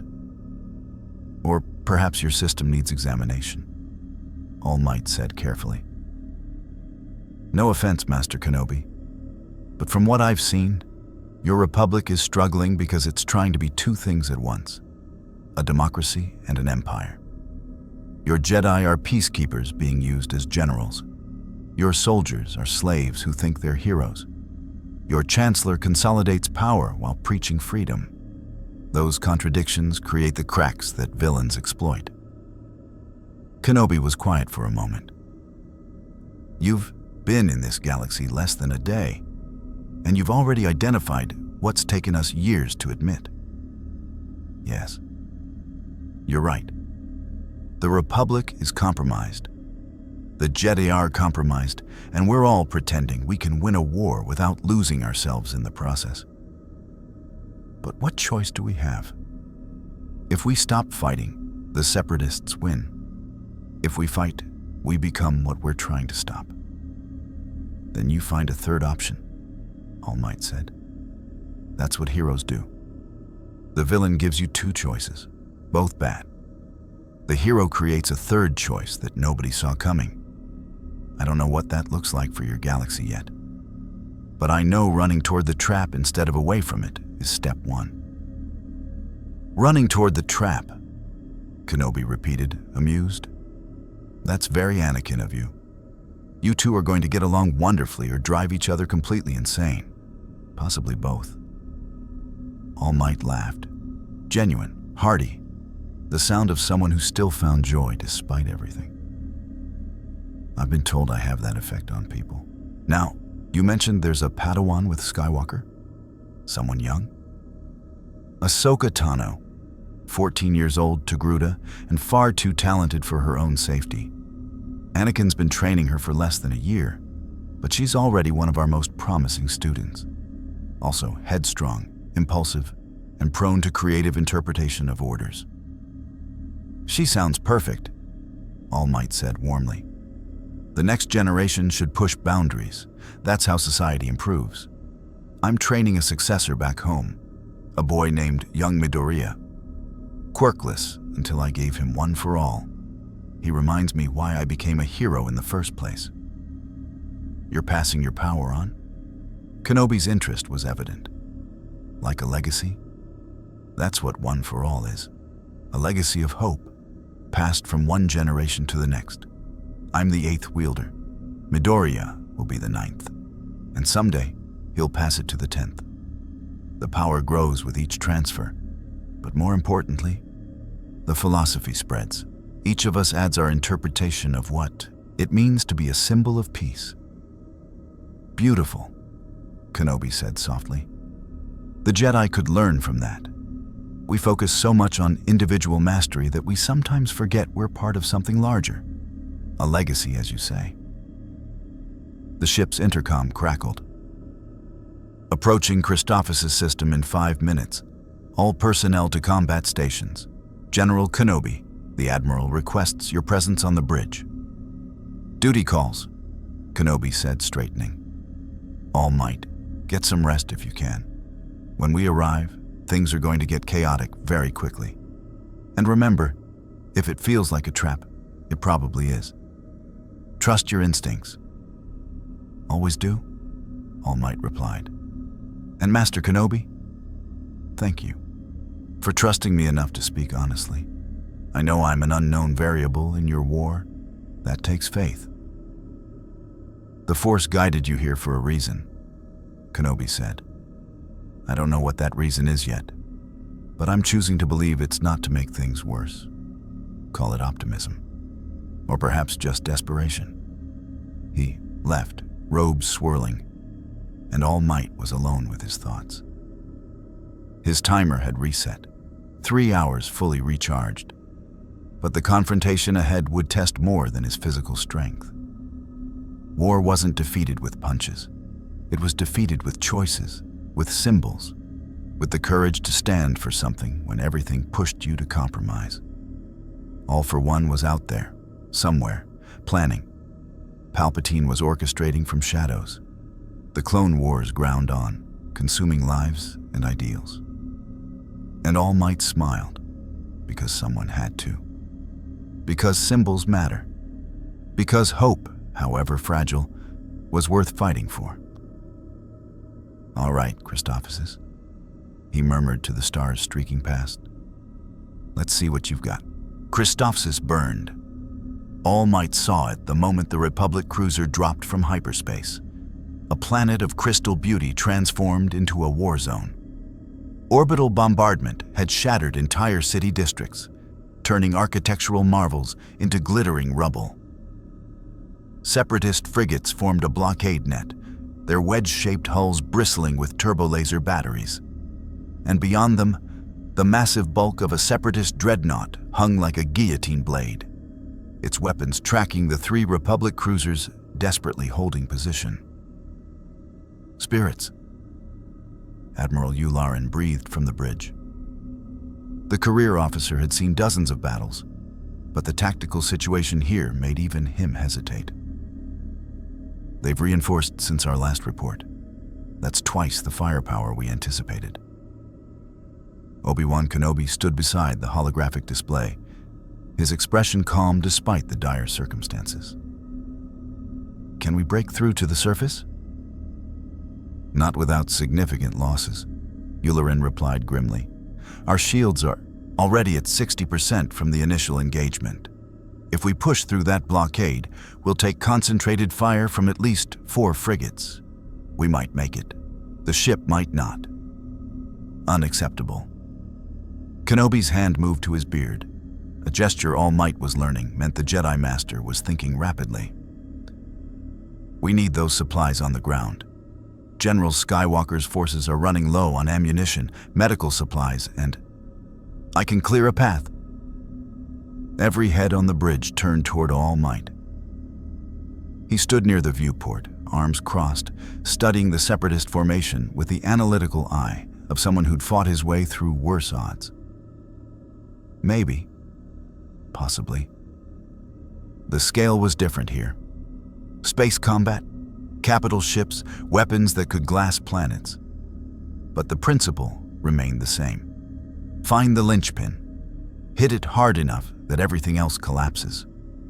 Explain, Yularen said, his tone professional but skeptical. You're impressive, All Might. The reports make that clear. But you're one man. Those are warships with deflector shields, armored hulls, and enough firepower to level cities. I noticed. All Might's smile was confident without being arrogant. But I also noticed something else. Your formation, he pointed at the holographic display, relies on overlapping fire. The frigates position themselves to support each other, to create kill zones that trap enemy ships. It's smart, defensive, but it has a weakness. Kenobi stepped closer, interested. Which is? They're not designed to fight someone small. All Might tapped the lead frigate in the formation. These ships expect other ships. They track large targets, calculate trajectories based on capital ship maneuvering. But if something small and fast punched through their line, headed straight for their bridge or weapon systems, they'd have trouble tracking it, Yularen finished, understanding dawning. Their point defense systems are designed for starfighters, not whatever you're proposing. But all might, even if you could survive in vacuum. I can't. All Might held up a hand. I'm durable, but I still need to breathe. However, I don't need much time. Get me close enough to that lead frigate in an escape pod. I'll punch through their hull, disable their weapons, and create enough chaos that your ships can punch through while they're disorganized. That's insane, a bridge officer muttered. That's war, Kenobi countered, and his expression showed both concern and calculation. All Might, even if you breach their hull, you'll be inside an enemy warship surrounded by battle droids. And your time limit? I have 2 hours and 40 minutes remaining, All Might said. More than enough to disable one ship and get extracted. The question is whether your admiral is willing to take the risk. Yularen studied All Might for a long moment. The old naval officer had survived dozens of engagements by being conservative, by following doctrine, by trusting proven tactics. What All Might was proposing violated every principle of fleet combat. It might also be their only chance.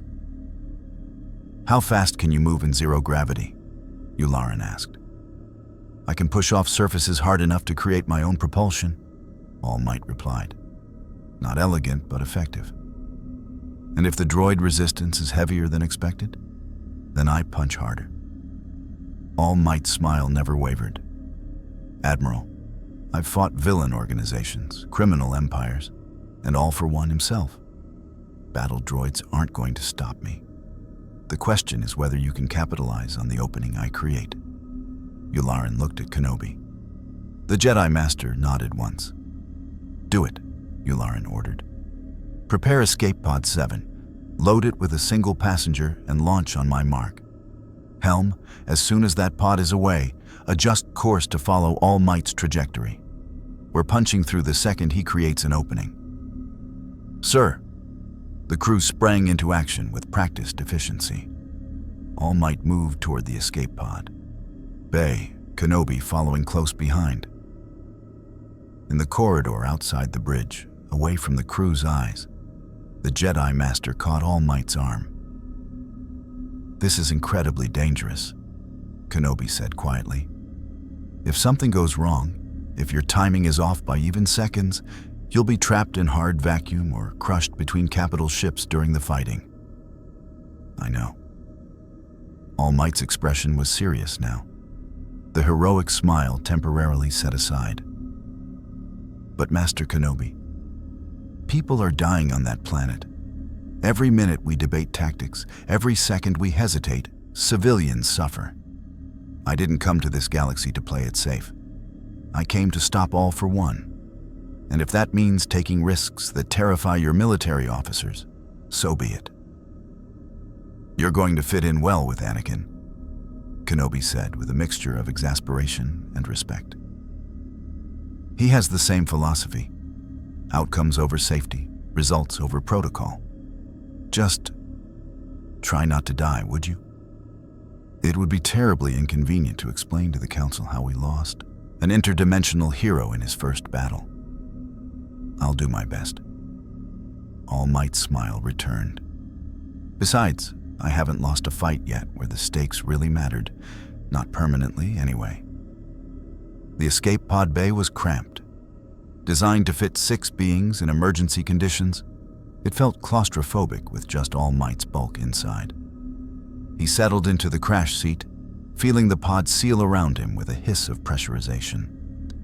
Through the small viewport, he could see the Separatist formation growing larger as the Republic cruiser maneuvered into position. The intercom crackled. All Might, this is Admiral Yularen. We're in position. Launch in 10 seconds. May the Force be with you. Thanks, All Might replied, then muttered under his breath. Though I'll settle for good aim and durable pod shielding. 10, 9, 8. All Might's heart rate remained steady. This was familiar territory, the moment before action, the calm before chaos, the instant when planning gave way to execution.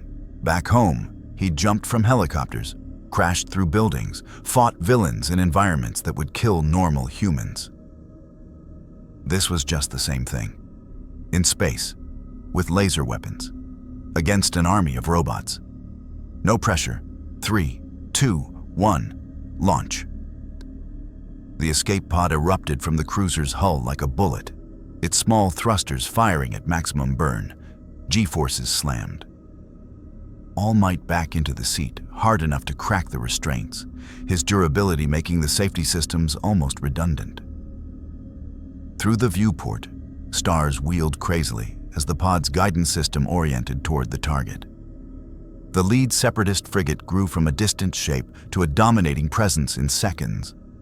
All Might could see details now. The turbo laser batteries tracking his pod, the deflector shield generators glowing with contained energy, the droid crew visible through observation windows. Alarms shrieked as the frigate's point defense systems locked on. Blaster fire filled the void, brilliant red, bolts converging on the tiny escape pod from a dozen angles. Most missed, the targeting computers confused by the pod's erratic trajectory. 3 connected, slamming into the pod's shields with enough force to vaporize an unshielded vessel. The shields held, barely. 50 meters to impact, the pod's automated voice announced calmly. Recommend brace position, collision imminent. All Might braced, not against the crash, against what came after. 20 meters, 10, 5. The escape pod struck the separatist frigate's deflector shield and punched through like tissue paper. The pod's shields and the frigate's shields met in a cascade of energy discharge that lit up the viewport like a sun. Then, the pod hit the hull. Durasteel met one for all. The escape pod crumpled like a crushed can. Its nose cone disintegrated. Its shields failed catastrophically. The impact would have killed any normal passenger instantly, their body reduced to paste by the deceleration forces. All Might rode it, out with gritted teeth and a body that refused to break.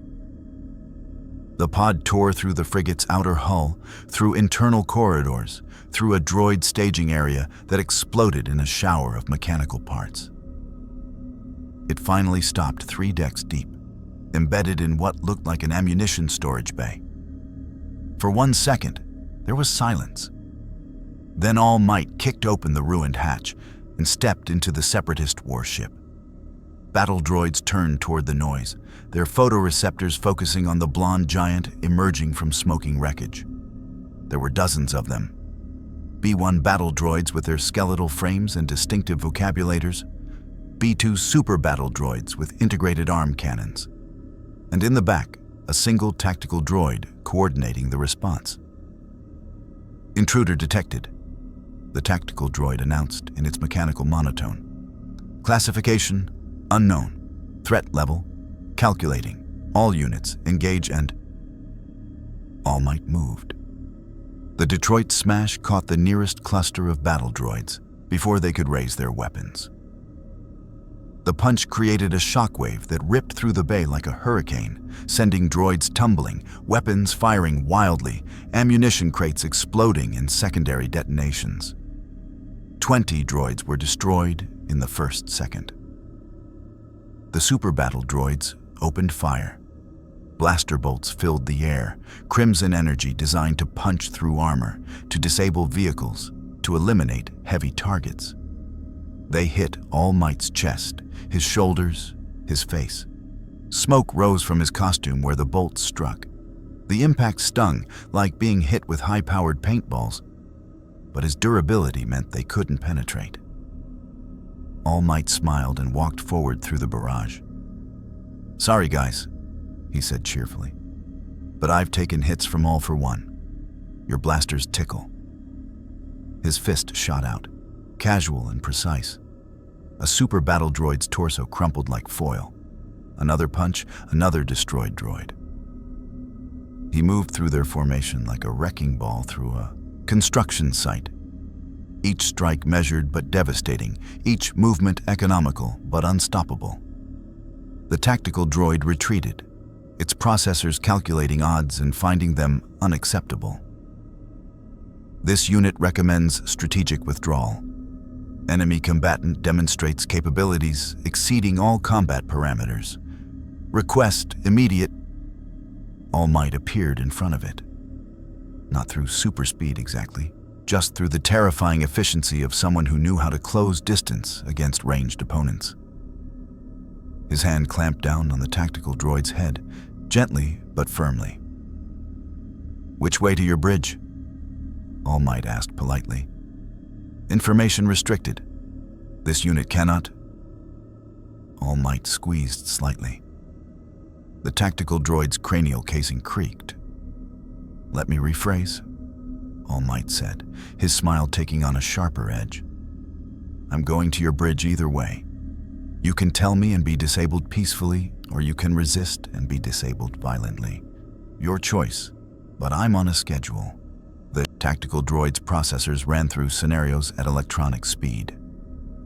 Conclusion: compliance increased survival probability of ship and crew by 0.003%. Negligible, but non-zero. "Forward corridor, third deck, section 7, the droid said. "But security protocols are active. You will face significant resistance." "Thanks for the heads up." All Might released the droid and tapped its chassis lightly. Just enough force to scramble its circuits without completely destroying it. The tactical droid slumped, inactive but repairable. All Might turned toward the corridor the droid had indicated, his internal timer showing 2 hours and 31 minutes remaining. More than enough time. Behind him, through the hole he'd punched in the frigate's hull, he could see the Republic cruisers beginning their assault run. Turbo laser fire lit up the void as Admiral Yularen's fleet took advantage of the chaos All Might had created. The plan was working. Now he just had to disable a warship from the inside, avoid dying in hard vacuum, and get extracted before his power ran out. All in a day's work for the symbol of peace. All Might cracked his knuckles and headed for the bridge, leaving a trail of disabled droids in his wake. The Separatist frigate's bridge was a study in efficient brutality. Tactical displays showing Republic fleet positions, command chairs occupied by specialized tactical droids. And at the center, a Neimoidian captain whose expression cycled rapidly through confusion, fear, and outrage as the blast doors exploded inward. All Might stepped through the smoke. Costume torn in a dozen places, minor burn marks decorating his shoulders where a concentrated blaster fire had finally managed to singe fabric. Behind him, 3 decks of battle droids lay in various states of disassembly. He'd tried to be non-lethal. Droids weren't alive in the traditional sense, but destroying them completely felt wrong. Disabled, scrambled, offline, that was acceptable. Mercy, even for machines. "I'm going to give you one chance," All Might announced, his voice carrying absolute authority despite the absurdity of one man facing an entire bridge crew. "Power down your weapons, signal your fleet to stand down. Let the Republic ships through to the surface. Do this, and nobody, organic or synthetic, needs to get hurt." The Neimoidian captain stared at him, mandibles working soundlessly. In his species' hierarchy-obsessed culture, the situation made no sense. One being, no armor, no apparent weapons, had just carved through a warship's defenses like they were decorative. This is impossible," the captain finally managed. "You're not a Jedi. We would have detected the Force. You're not wearing atmospheric gear. How are you even—" "I'm a hero," All Might interrupted. "And I'm asking nicely. Please don't make me ask impolitely." A tactical droid at the weapons station rotated its head toward the captain. "Recommendation: comply." Unknown combatant has neutralized 67% of internal security forces in 4 minutes. Probability of successful resistance, 0.003%. Probability of ship destruction if combatant reaches reactor core, 98.7%.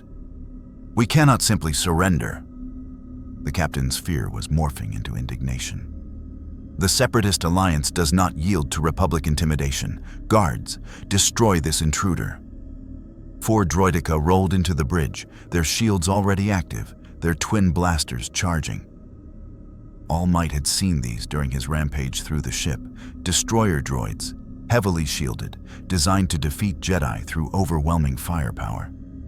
They were the Separatists' answer to lightsaber-wielding warriors.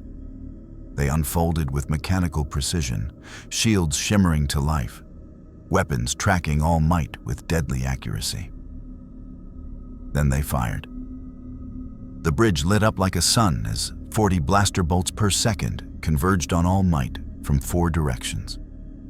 The droideka shields were designed to withstand lightsaber strikes and deflect incoming fire, perfect for creating an impenetrable kill zone. All Might walked through it. Not dodging, not deflecting, just walking, each step measured and calm as blaster bolts struck his body and dissipated against durability that defied mechanical understanding. The smoke from his costume grew thicker. The smell of burning fabric filled the bridge, but his smile never wavered. I tried to be nice, All Might said, almost apologetically.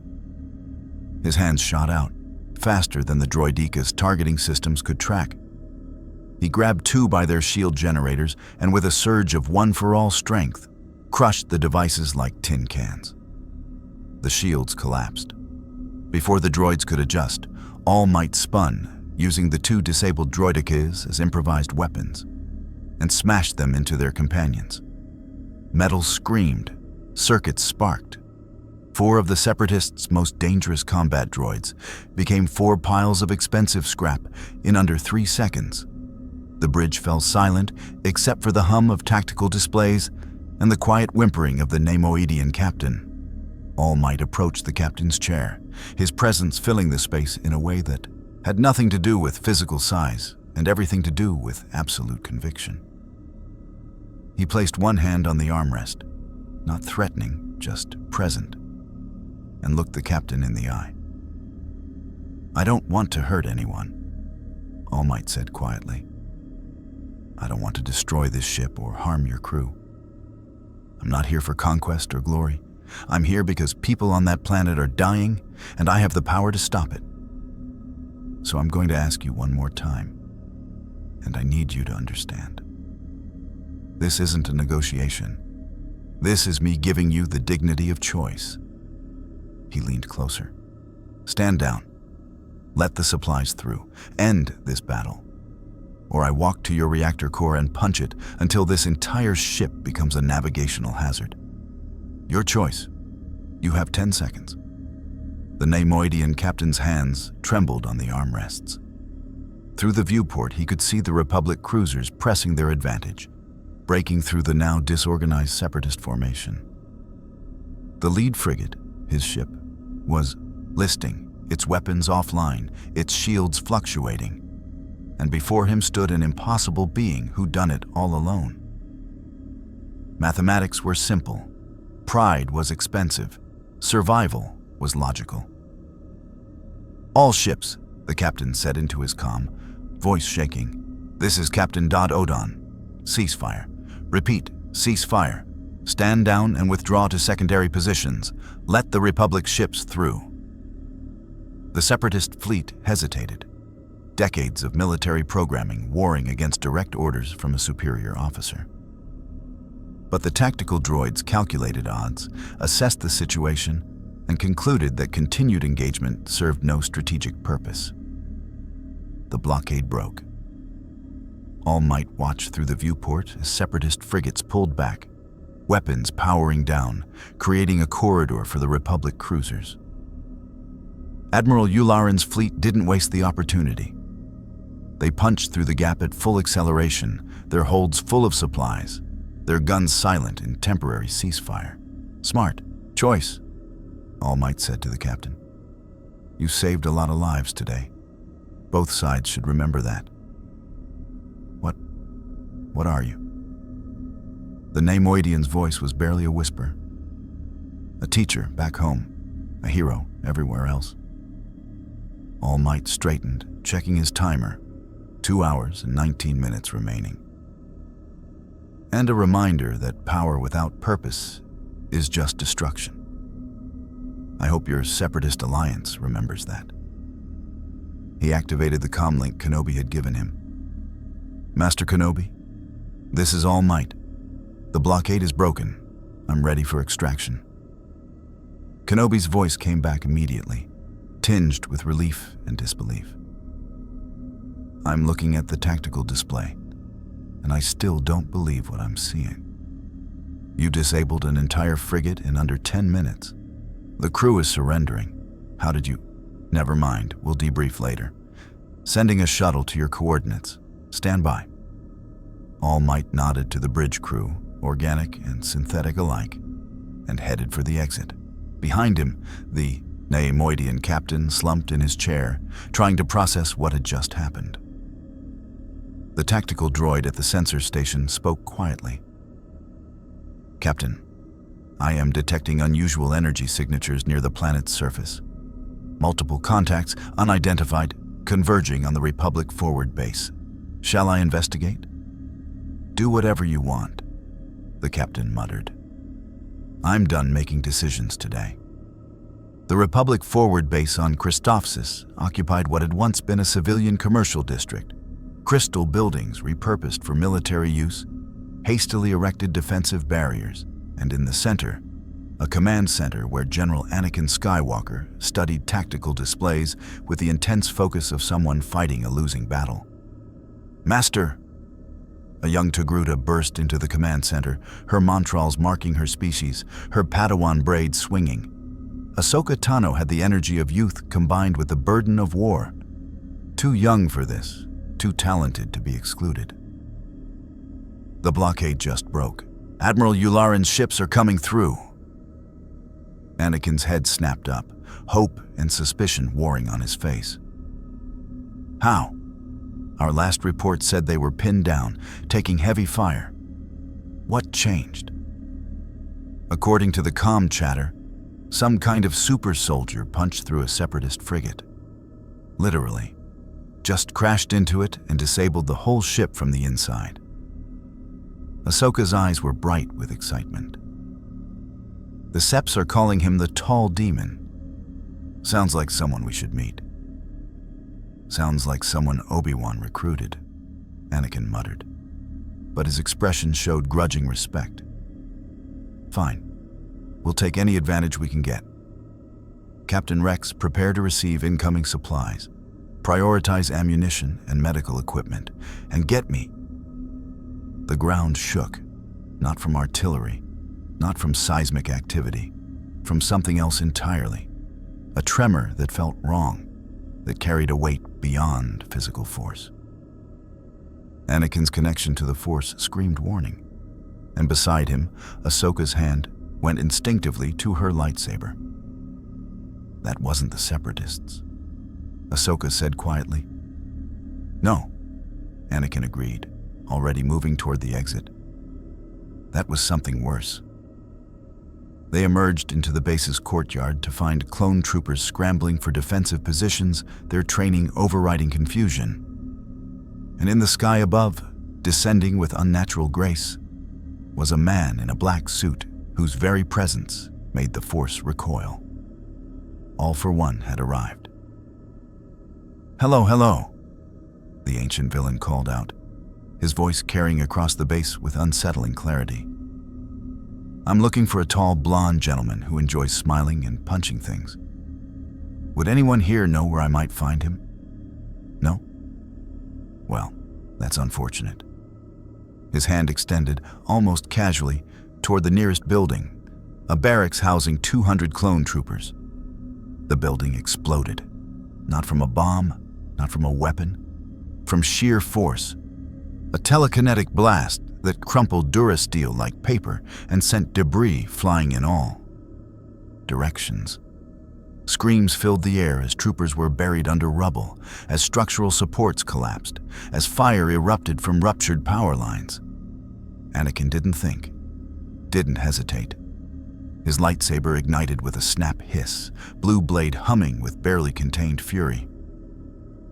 He launched himself at All for One with force-enhanced speed, blade coming down in a strike that had killed Sith apprentices and dark side cultists. All for One caught the lightsaber between two fingers. "Oh, how delightful," the villain said, examining the plasma blade like it was a curious toy.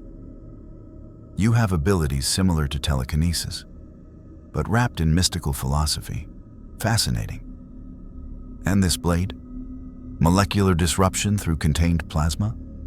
Elegant. I'll add it to my collection." His other hand shot forward, palm aimed at Anakin's chest. The quirk activated, that fundamental theft that defined All for One's existence, reaching through flesh and bone to grasp the very essence of what made Anakin special. In his home dimension, it would rip away quirks, leave victims hollow. Here it sought something different. It sought the Force. Anakin felt it, a pulling sensation, like his connection to the Force was being drawn out through his skin. Panic flooded through him, primal and overwhelming. The Force was part of him, had been since birth. Losing it would be like losing a limb, a sense, a fundamental piece of his soul. He kicked All for One in the chest with force-enhanced strength. The villain flew backward, more from surprise than injury, releasing his grip. Anakin landed in a crouch, breathing hard, his lightsaber still active. The connection to the Force remained, but weakened, like a muscle that had been strained nearly to tearing. "Impressive reflexes," All for One acknowledged, dusting off his suit. "Most people freeze when they feel the theft beginning. You actually counterattacked. I can see why you're considered important here. But tell me..." His eyes, hidden behind the mask, seemed to bore into Anakin's soul. "How long can you fight while I slowly drain away everything that makes you powerful?" Ahsoka appeared at Anakin's side, her twin lightsabers ignited, her young face set in determined lines.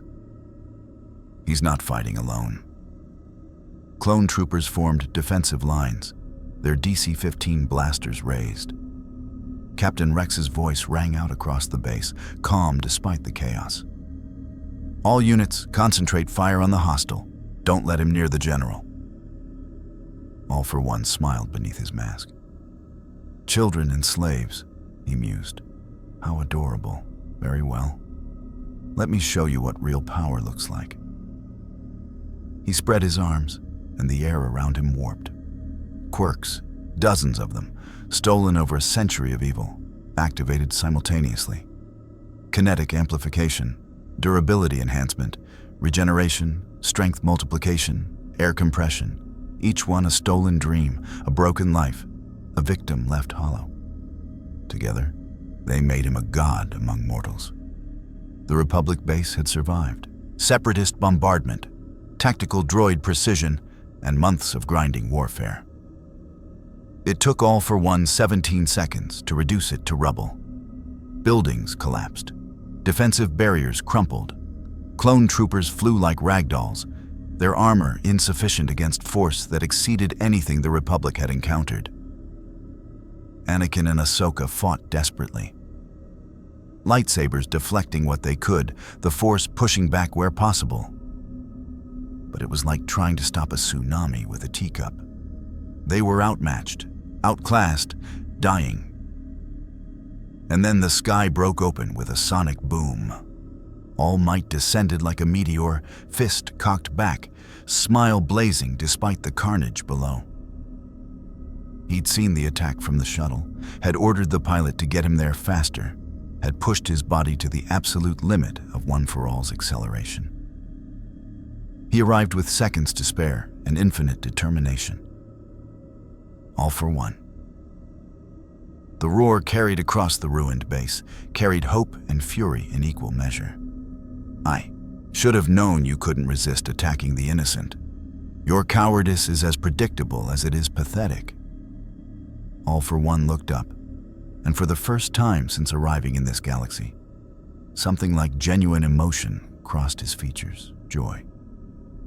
"Ah," the villain said, spreading his arms wide as if greeting an old friend. "There you are, symbol of peace.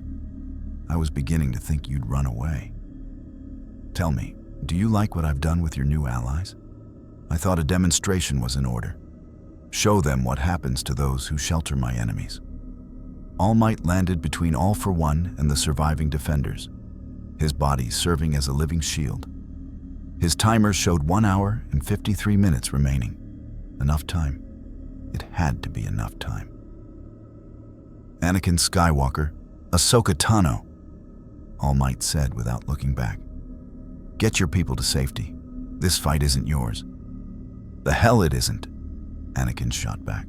"This is our base, our men, your death if you stay." And All Might's voice was steel-wrapped in compassion. "I've fought him before. I know what he's capable of. You're brave, you're skilled, but you're not ready for this. Please, trust me. Protect your people. That's what heroes do." Ahsoka tugged on Anakin's sleeve. "Master, he's right. We need to evacuate the wounded. We can't help if we're dead." Anakin's jaw clenched.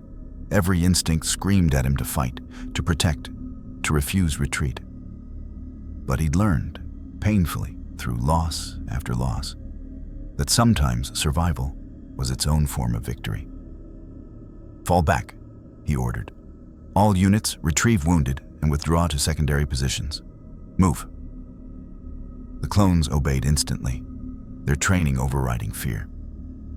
Within seconds, the courtyard was clear, except for the two beings who'd crossed dimensions, whose conflict had begun in another reality, and now threatened to consume this one. All Might and All for One. Symbol of peace and emperor of darkness. Teacher and student of destruction. "I was hoping we'd have more time," All for One said conversationally. "I've only collected 3 Force users so far. Their abilities are fascinating, especially when combined with my existing quirks. Did you know the Force can enhance stolen powers? Make them stronger, more versatile? This galaxy is a treasure trove, All Might. I could become truly unstoppable here." "You'll become truly defeated here," All Might countered. "I didn't let you escape before.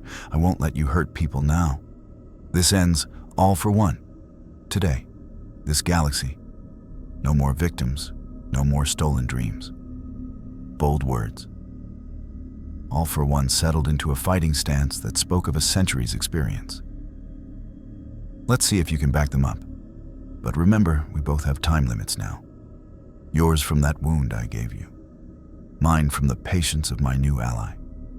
So let's make this quick, shall we?" "Quick works for me." All Might clenched his fists, one for all surging through every fiber of his being.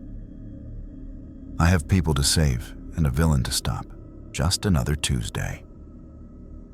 The two titans faced each other across ruined crystal and broken dreams. And the Clone Wars learned what real power looked like. The first exchange lasted 3 seconds and reshaped the battlefield. All Might moved first, a straight-line charge with no feints, no deception, just overwhelming commitment to action.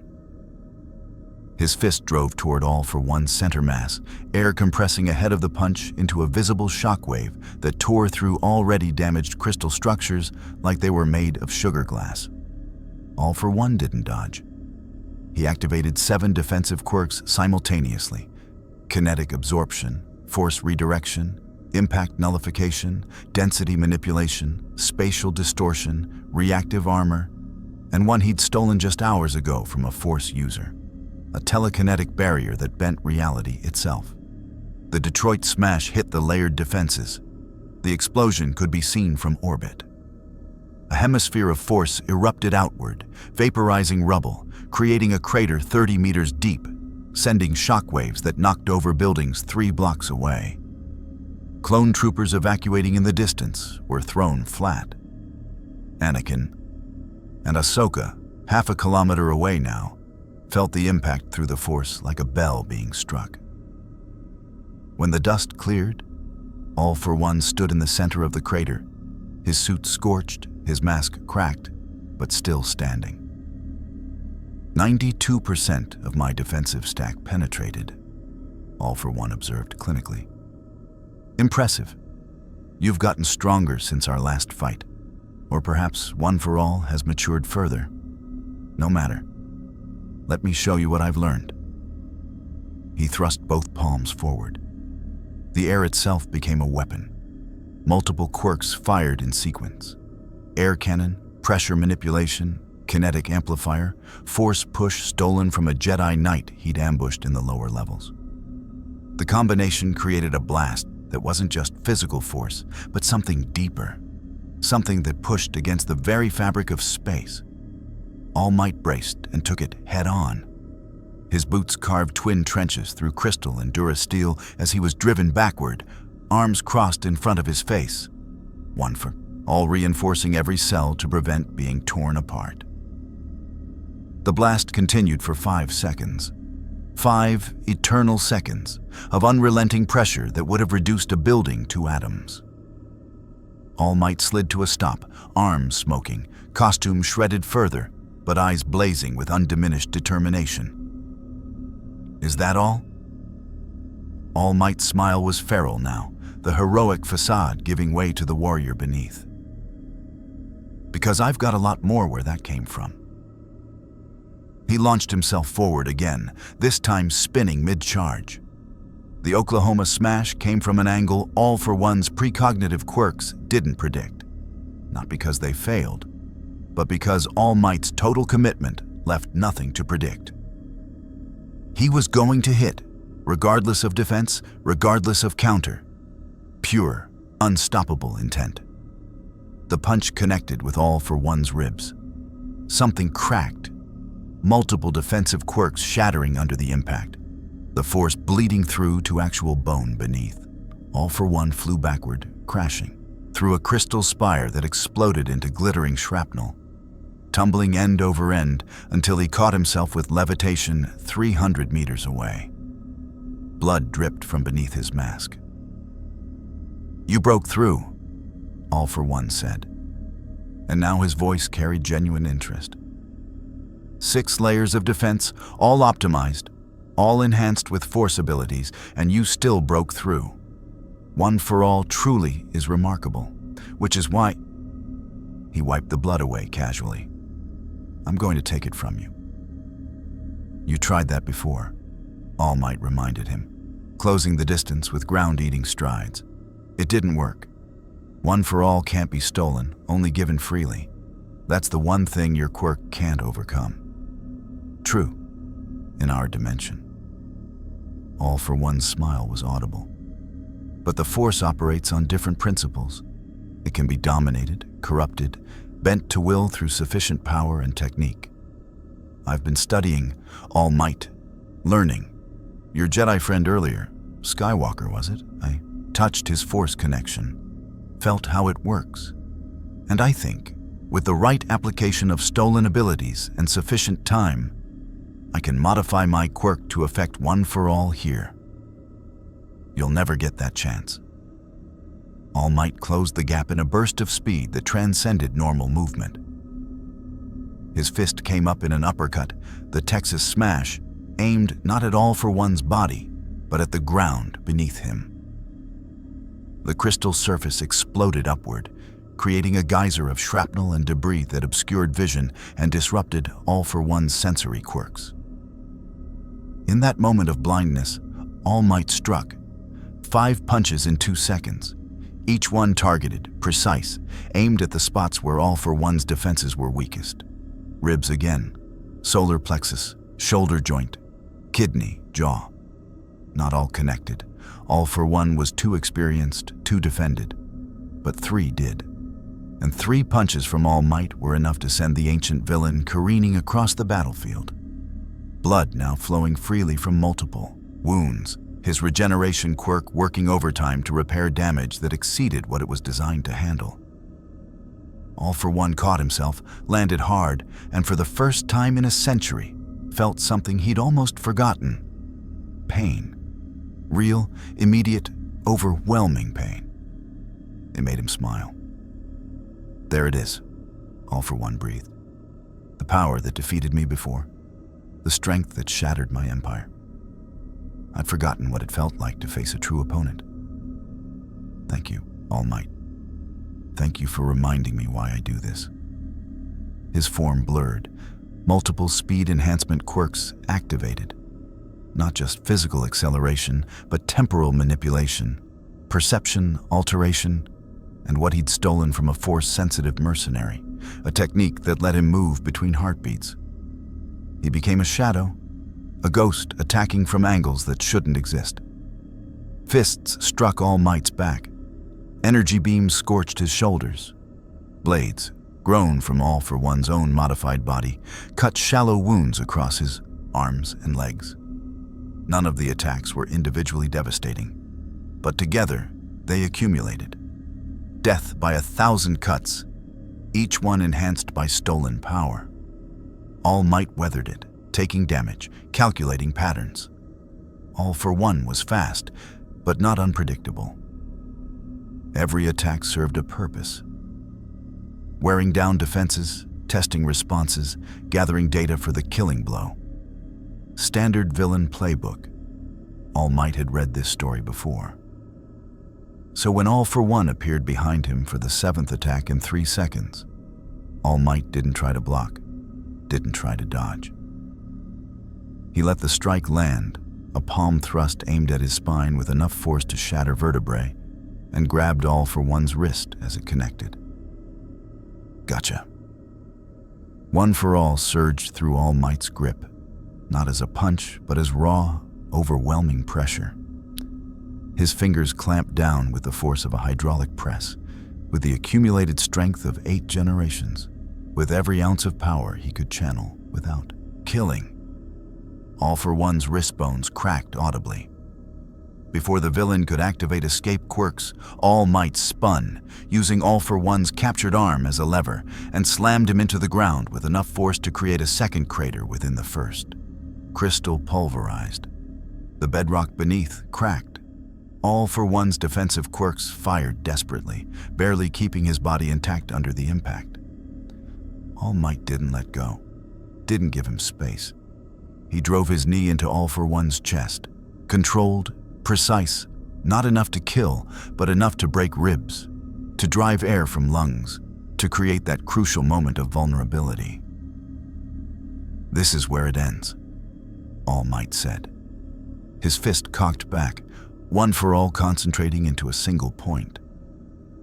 United States of pain exploded through his side, not from All for One, from something else. All Might looked down to see a lightsaber, red, pulsing with dark side energy, protruding from his ribcage. The plasma blade had punched through his durability, through the weakened spot where his old scar tissue remained, through the injury that had never fully healed. Behind him, holding the lightsaber, stood a figure in a dark hood. Count Dooku, separatist leader and Sith Lord, regarded All Might with cold, aristocratic disdain. Fascinating, Dooku said, his cultured voice at odds with the brutality of his action. My lightsaber actually penetrated your defenses. Lord Sidious theorized you had a weakness from previous combat. It appears he was correct. All for One, still pinned beneath All Might's knee, started laughing. Perfect timing, my Sith friend, All for One gasped. I knew Palpatine would come through, nothing like having the right allies in the right place. All Might's world narrowed to pain and calculation. The lightsaber was still in his side, burning through tissue, cauterizing even as it destroyed. His timer showed 1 hour and 37 minutes remaining. More than enough power. But his injury was compromising his focus.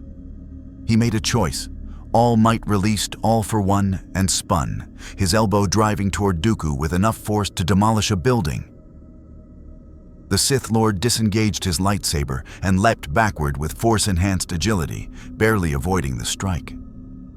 The wind pressure from All Might's missed attack still sent Dooku tumbling through the air. But the crucial second was lost.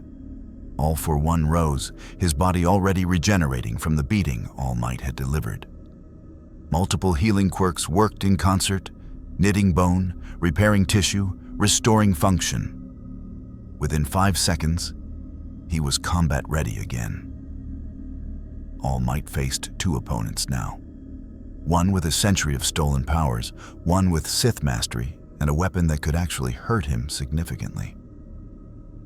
"You're bleeding," All for One observed, pointing at the wound in All Might's side. The lightsaber had cauterized most of it, but blood still seeped through, staining his costume darker. "And your time limit continues to count down. How long before you revert, I wonder? Before the symbol of peace becomes Toshinori Yagi, the broken teacher?" "Long enough," All Might gritted out. The pain was intense, not the worst he'd endured, but significant. He could still fight, could still win. But the odds had shifted dramatically. Dooku circled to All Might's left, while All for One moved right. Classic pincer tactic, forcing divided attention. The Sith Lord's red blade hummed menacingly, while All for One's hands crackled with stolen force lightning combined with electric-type quirks. "You were meant to die here," Dooku explained conversationally, as if discussing dinner plans rather than murder. Lord Sidious arranged this entire scenario. The blockade, the battle, the timely intervention of your ally here. All designed to exhaust you, isolate you, and eliminate you before you could become a variable in his grand design. "Palpatine," All Might said, understanding clicking into place. "Your Chancellor. He's working with All for One. He's the Sith Lord you've been hunting, isn't he? The puppet master behind your war. Very perceptive." Dooku's blade traced elegant patterns. But understanding changes nothing. You're wounded, outnumbered, and running out of time. Surrender, and I'll make your death quick. Resist, and we'll draw it out. Your choice. All Might looked between them. 2 masters of evil, one from his dimension, one from this galaxy, united in their desire to break him. He smiled. "You want to know something funny?" All Might straightened despite the pain, despite the blood loss, despite everything. "Every villain I've ever fought has tried this. Monologues about how I'm beaten, speeches about how they've won, threats about what they'll do when I fall. And you know what? One for All surged through him, stronger than before, burning brighter as he pushed past pain into the zone where heroes lived, where impossible became irrelevant and the only thing that mattered was protecting others. I'm still standing." The shockwave from his power-up knocked both Dooku and All for One back a step. The air around All Might shimmered with released energy. His wounds still bled, his costume was in tatters, but his eyes blazed with absolute conviction. "You made one mistake," All Might continued, advancing on both of them simultaneously. "You thought this was about winning, about tactics and powers and who has the better abilities. But heroism isn't about winning. It's about refusing to lose. It's about standing back up no matter how many times you're knocked down. It's about protecting people even when you're the one who needs protection." Dooku and All for One prepared their attacks, lightsaber and quirks ready to end this. "So come on then," All Might said, his smile now carrying the weight of every battle he'd survived, every student he'd trained, every life he'd saved. "Show me what you've got, because I'm the symbol of peace, and symbols don't fall to villains." He charged, and the battlefield erupted in chaos once more. But this time, in the distance, A Republic gunship approached, and in it rode Anakin Skywalker, Ahsoka Tano, Captain Rex, and Obi-Wan Kenobi, all having seen enough to know that leaving All Might to fight alone was not just wrong, but impossible. Because if heroism was contagious, All Might was patient zero, and the infection was spreading. The gunship streaked across the ruined battlefield, its engines screaming at maximum thrust. Inside, Obi-Wan Kenobi gripped a support handle, his usual composure strained as he watched the three-way battle unfold through the viewport. "This is madness," Obi-Wan said for the third time. "We're flying into a fight between beings who can level city blocks with their bare hands. We'll be vaporized before we can even help." "Then we'll be vaporized helping," Anakin shot back, his hands white-knuckled on his lightsaber. I felt what that thing, All for One, tried to do to me. He was draining my connection to the Force. If he can do that, he can do it to every Jedi in the galaxy. We can't let him win.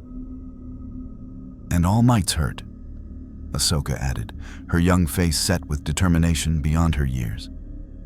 "He protected us, Master. We owe him." Captain Rex checked his DC-15, even though they all knew blasters would be largely ineffective. "With respect, sirs, the Vode never leave a brother behind. All Might fought for us. We fight for him. That's the end of it." Obi-Wan looked at the clones filling the gunship. 24 men who'd seen what happened to their barracks, who'd watched All Might stand between them and annihilation, who were ready to die for someone they just met. "You're all insane," Obi-Wan muttered. Then louder, "Fine, but we do this smart. Rex, your men provide suppressing fire and extract wounded. Anakin, Ahsoka, we focus on the Sith. Dooku is Jedi business. All Might can handle his own enemy if we keep them separated."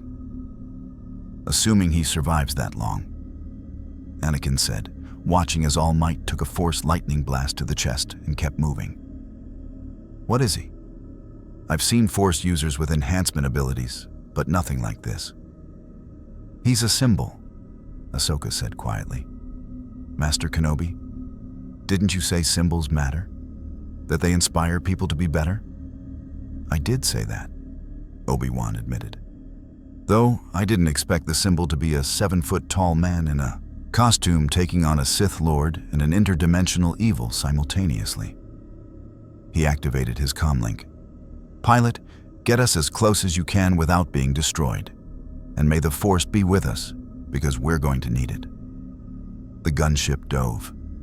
All Might's world had narrowed to pain, movement, and the absolute refusal to fall. Count Dooku was a master of Makashi, the duelist's form, all precision and economy. His red lightsaber wove patterns in the air designed to exploit openings, to strike at vulnerabilities, to kill with minimal effort. Every attack targeted All Might's lightsaber wound, trying to widen it, to push deeper. All for One fought differently, overwhelming power combined with strategic cruelty. He didn't try to finish All Might quickly. Instead, he used ranged attacks, stolen quirks that kept distance while accumulating damage. Lightning, air blasts, kinetic missiles, each one chipping away at All Might's defenses. Together, they were forcing him into a war of attrition. And attrition was how heroes died. All Might knew this. Had known it since his first fight with All for One, since the battle that cost him his stomach and his future. He couldn't win through endurance. He couldn't outlast two opponents this skilled, so he'd have to win through impact. Dooku's lightsaber came in low, aimed at All Might's leg. All Might didn't dodge. Instead, he kicked, his boot connecting with the lightsaber's blade. The plasma cut through the reinforced sole, burned into his foot, but the kick's momentum knocked Dooku's blade off target. In that instant, All Might's fist drove toward Dooku's face. The Sith Lord used the Force to jerk himself backward, the punch missing by centimeters. But the wind pressure struck like a hammer, sending Dooku tumbling. He recovered mid-air with Sith grace, but crucial distance had been created. All for One capitalized immediately, launching a combined attack, force push stolen from a Jedi, air cannon quirk, kinetic. Multiplication, all stacked together. The blast caught All Might in the chest and drove him down to one knee. "Stay down," All for One advised. "You're bleeding. Your power is fading. Every second you fight, you die a little more. There's no shame in accepting defeat. There's no honor in accepting evil," All Might countered, rising despite the pain, despite the blood loss, despite his timer showing 1 hour and 11 minutes remaining. "And I've never taken advice from villains." He moved, not toward All for One, but toward Dooku. The Sith Lord was the closer threat, the one with the weapon that could actually kill him. Eliminate one threat, the odds improved. Simple math. Desperate strategy. Dooku saw him coming and smiled. "Predictable. You're injured, slowing down, losing coherence. You're not thinking tactically anymore, just reacting. That's when Jedi die." The red lightsaber flashed in a complex pattern. Strikes from 7 angles, each one potentially lethal, each one perfectly timed. Dooku had killed Jedi Masters with this technique. Against an injured, non-force-sensitive opponent, it should have been decisive. All Might caught the lightsaber. Again. This time with his injured hand, blood from his palm mixing with smoke as the plasma burned through already damaged tissue. Pain screamed through his nervous system. His healing factor, not as good as All for One's, but present, struggled to keep the hand functional. He didn't let go. "You rely too much on that weapon," All Might gritted out. "What happens when it's not enough?" His other fist came up in an uppercut, the Carolina smash, aimed not at Dooku, but at the ground beneath the Sith Lord's feet. The crystal surface exploded upward, and Dooku, committed to his lightsaber strike, unable to dodge, was caught in the eruption of debris and force. The Sith Lord flew backward, his concentration broken, his elegant form disrupted. All Might released the lightsaber and turned to face All for One, and found the ancient villain right behind him, palm pressed against his chest. "Gotcha," All for One whispered. The quirk activated. That fundamental theft that defined All for One's existence reached through flesh and bone, seeking the core of One for All. In their home dimension, this wouldn't work. One for All couldn't be stolen, only given. But here, in a galaxy where the Force could be dominated and corrupted, where power itself operated on different principles, All for One had modified his approach. He wasn't trying to steal One for All, he was trying to corrupt it. Dark side energy, stolen from a fallen Jedi, enhanced with his own malevolence, poured through the connection. It sought the stockpiled power within All Might, tried to twist it, to poison it, to make One for All reject its host the way the Force could be made to reject those who fell too far into darkness. All Might felt it, a wrongness invading his very soul, trying to turn his greatest strength against him. And he made a choice. He grabbed All for One's arm, the one pressed against his chest, and instead of pulling away, pulled closer, dragged the villain into an embrace, into point-blank range, where neither of them could dodge. "You want One for All?" All Might said through clenched teeth, blood dripping from his mouth now. "You want to corrupt it, poison it? Fine, take all of it at once." One for All surged, not as an attack outward, as an explosion inward, concentrating at the point of contact, focusing 8 generations of stockpiled power into the space between two bodies. All Might poured everything into that moment. All his strength, all his determination, all the hope and dreams of everyone who'd carried One for All before him. The power sought to escape, to be stolen, to be corrupted. All might held it in, forced it to compress, to concentrate, to detonate. United States of Smash. The explosion could be seen from space. A pillar of force erupted upward, piercing through Christophsis' atmosphere, scattering clouds across the hemisphere. The shockwave flattened everything within a kilometer. Buildings, debris, crystal formations, all reduced to dust. The ground cratered so deep that underground water tables were exposed, creating an instant lake at the epicenter. All for One was caught at ground zero, every defensive quirk firing simultaneously, his regeneration working overtime, his stolen powers barely keeping him intact under an assault that exceeded anything he'd experienced before. All Might was caught there too. The recoil from the United States of Smash was catastrophic. His costume disintegrated, his muscles tore, blood vessels burst. His already damaged side split further, the lightsaber wound expanding dangerously close to vital organs. Every cell in his body screamed for him to stop, to rest, to surrender. He held on for 3 more seconds, 3 seconds of pouring everything he had, everything he was, into the point where their bodies met. Then the contact broke. All for One flew backward, tumbling end over end, crashing through the remains of 3 buildings before finally stopping. His suit destroyed, his mask shattered, his face visible for the first time in decades. Blood covered him. Burns marked his body.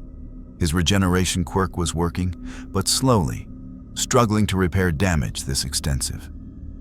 All Might collapsed. Not unconscious, not yet, but down on one knee, one hand pressed against his wounded side, the other braced against the ground. Steam rose from his body. His hair lost its distinctive shape, falling limp. His muscles began to shrink as One for All's time limit finally, inevitably, reached its end. 1 hour and 6 minutes had passed. The transformation began. Dooku recovered from the shockwave, rising from rubble, his aristocratic features showing genuine shock. He'd witnessed Sith Lords unleash force storms, had seen superweapons destroy cities. But this raw, concentrated power from a single being defied his understanding. The Republic gunship descended into the epicenter, its side doors opening before it even landed. Anakin leaped out, Ahsoka right behind him, both racing toward All Might's collapsing form. "Cover them!" Rex barked, and 24 clone troopers opened fire on Dooku, forcing the Sith Lord to deflect with his lightsaber rather than press his advantage. Obi-Wan appeared beside All Might, his hands already moving to assess the injuries.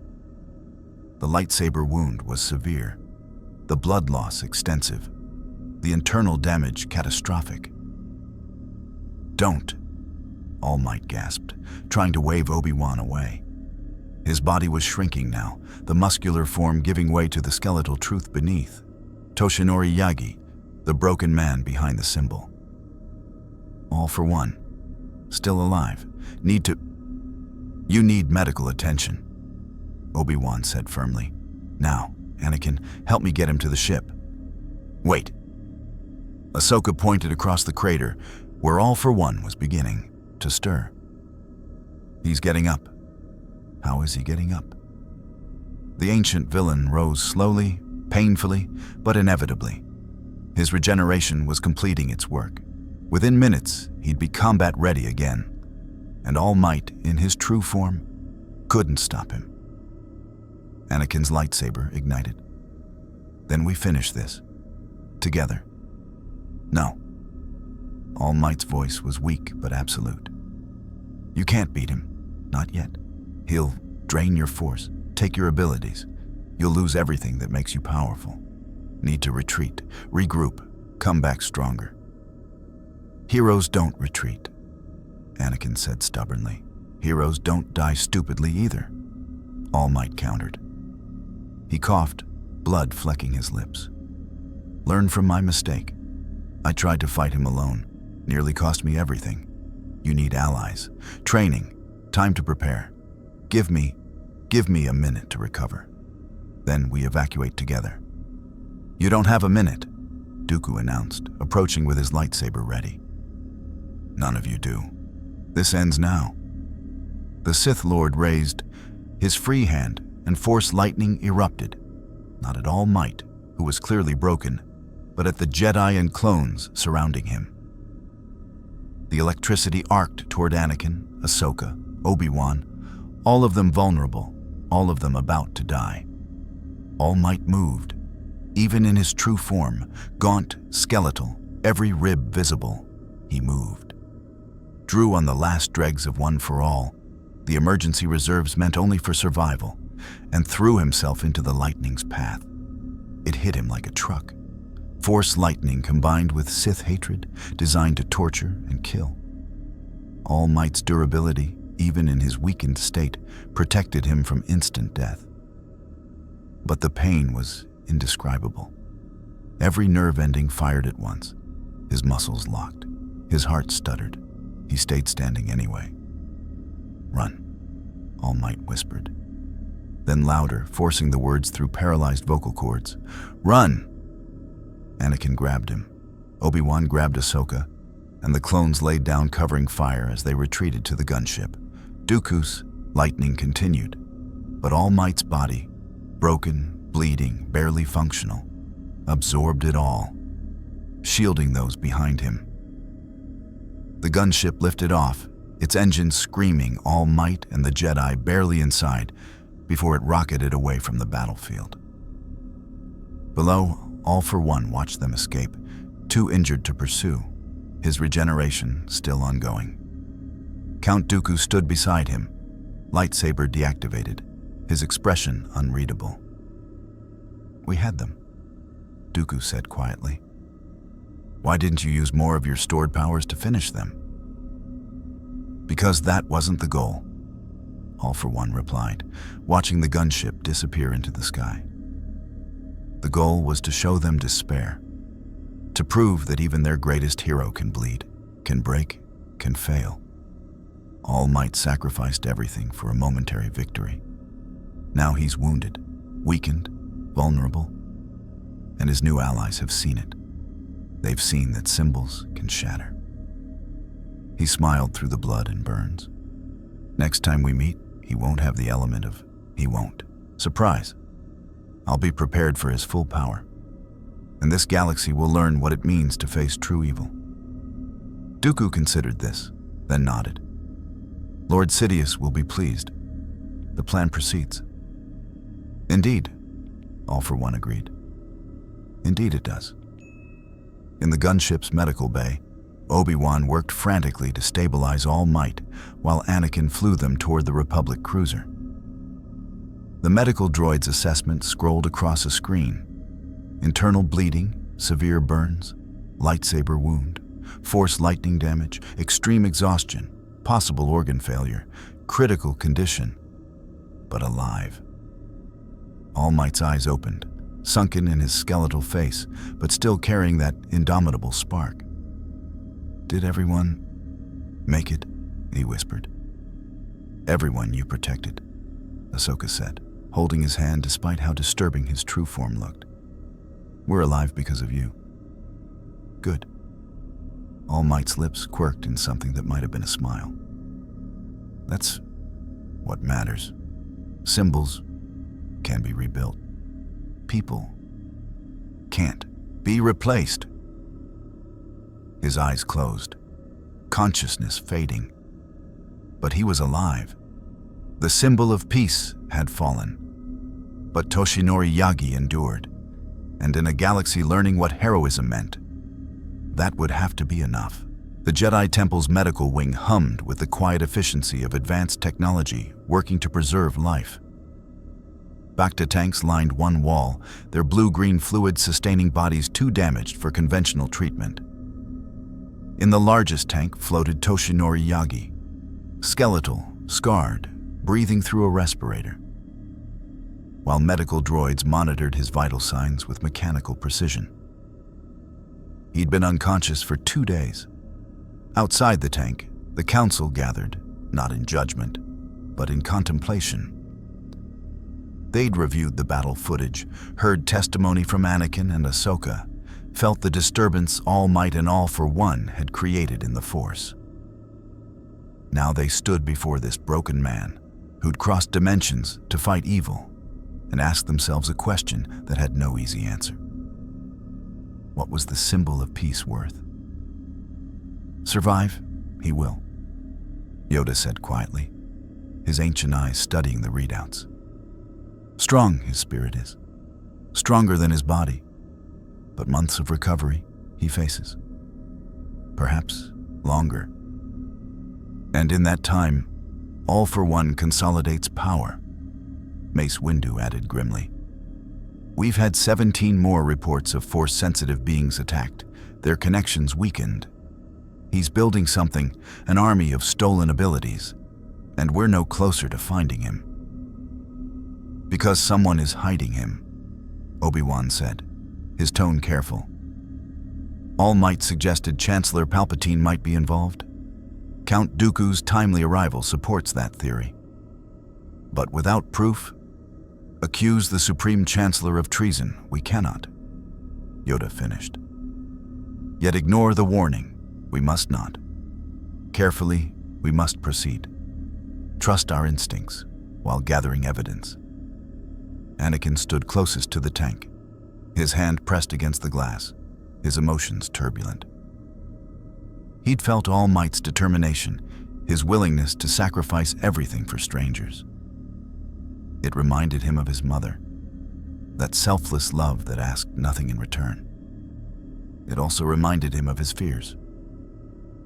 He should have run, Anakin said, quietly. When Dooku arrived, when All for One recovered, he should have escaped. Instead, he stood there and let the lightning hit him. Why? Why throw your life away for people you just met? Because that's what heroes do, Ahsoka replied, standing beside her master. They don't calculate odds or measure costs. They just protect people. All Might taught us that.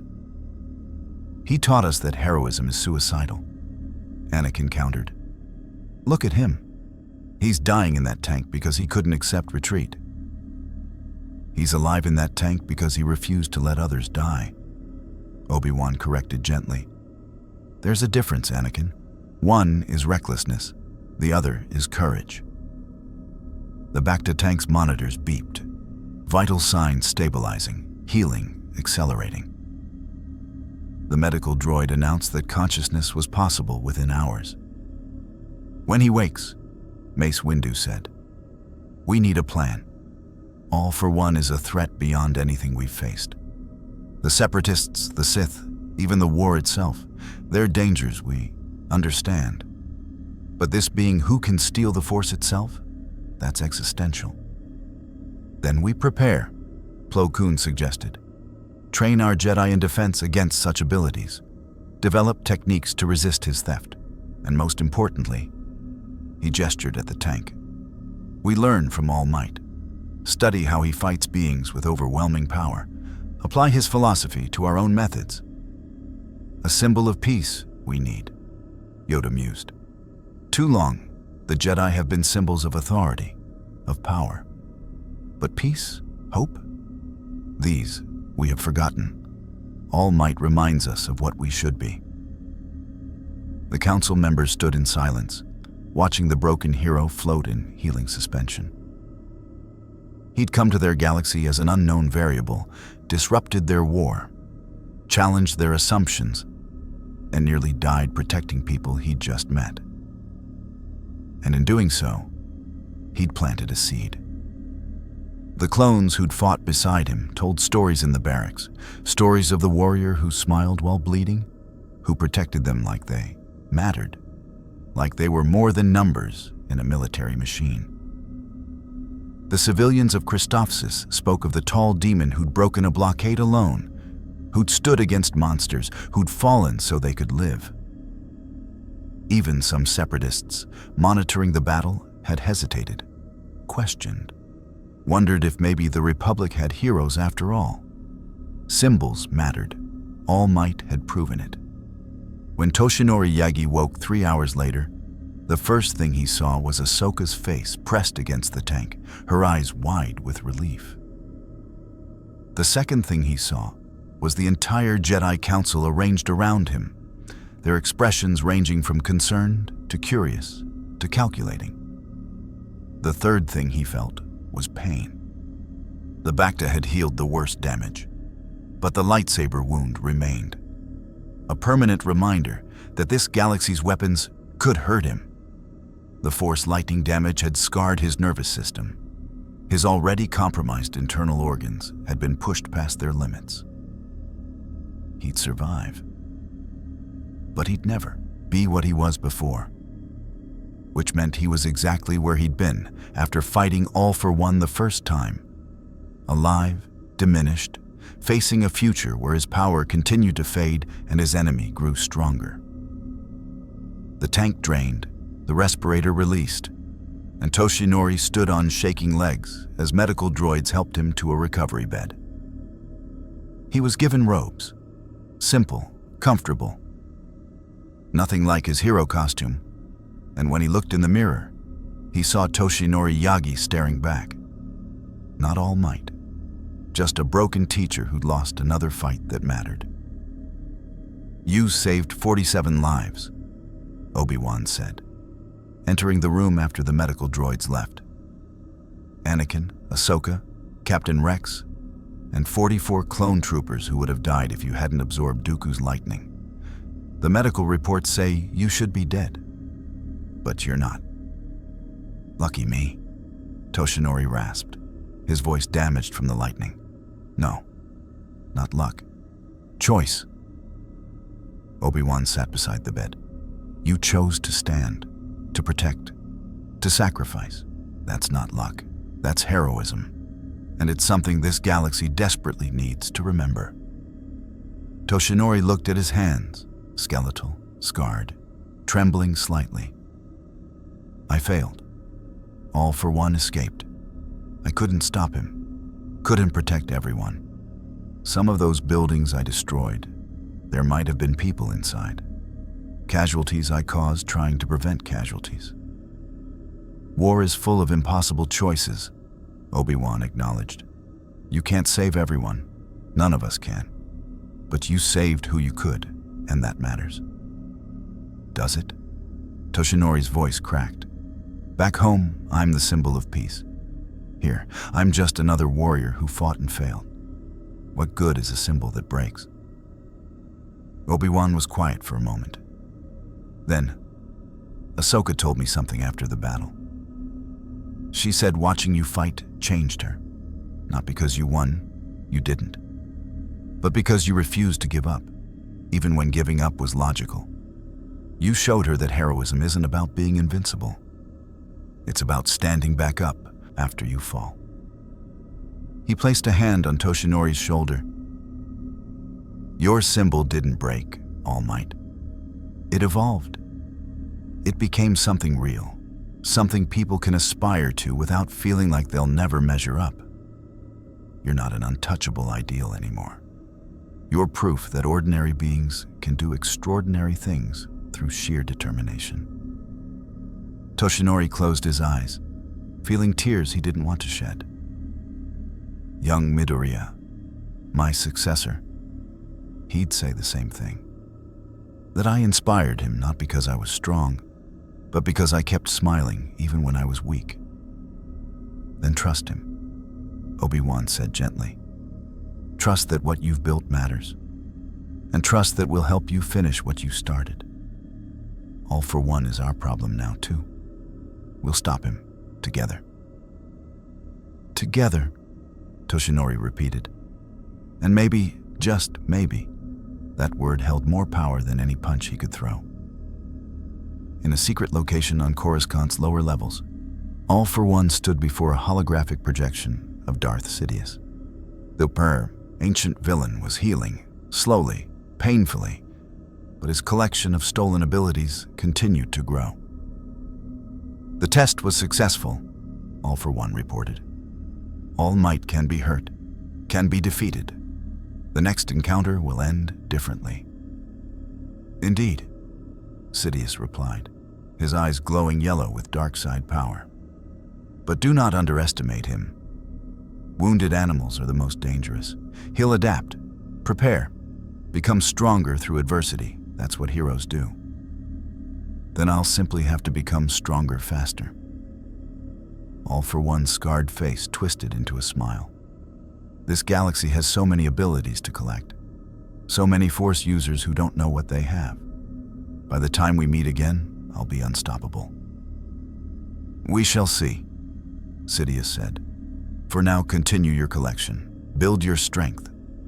And when Order 66 comes, when the Jedi fall, you'll have an entire organization of Force sensitives to harvest.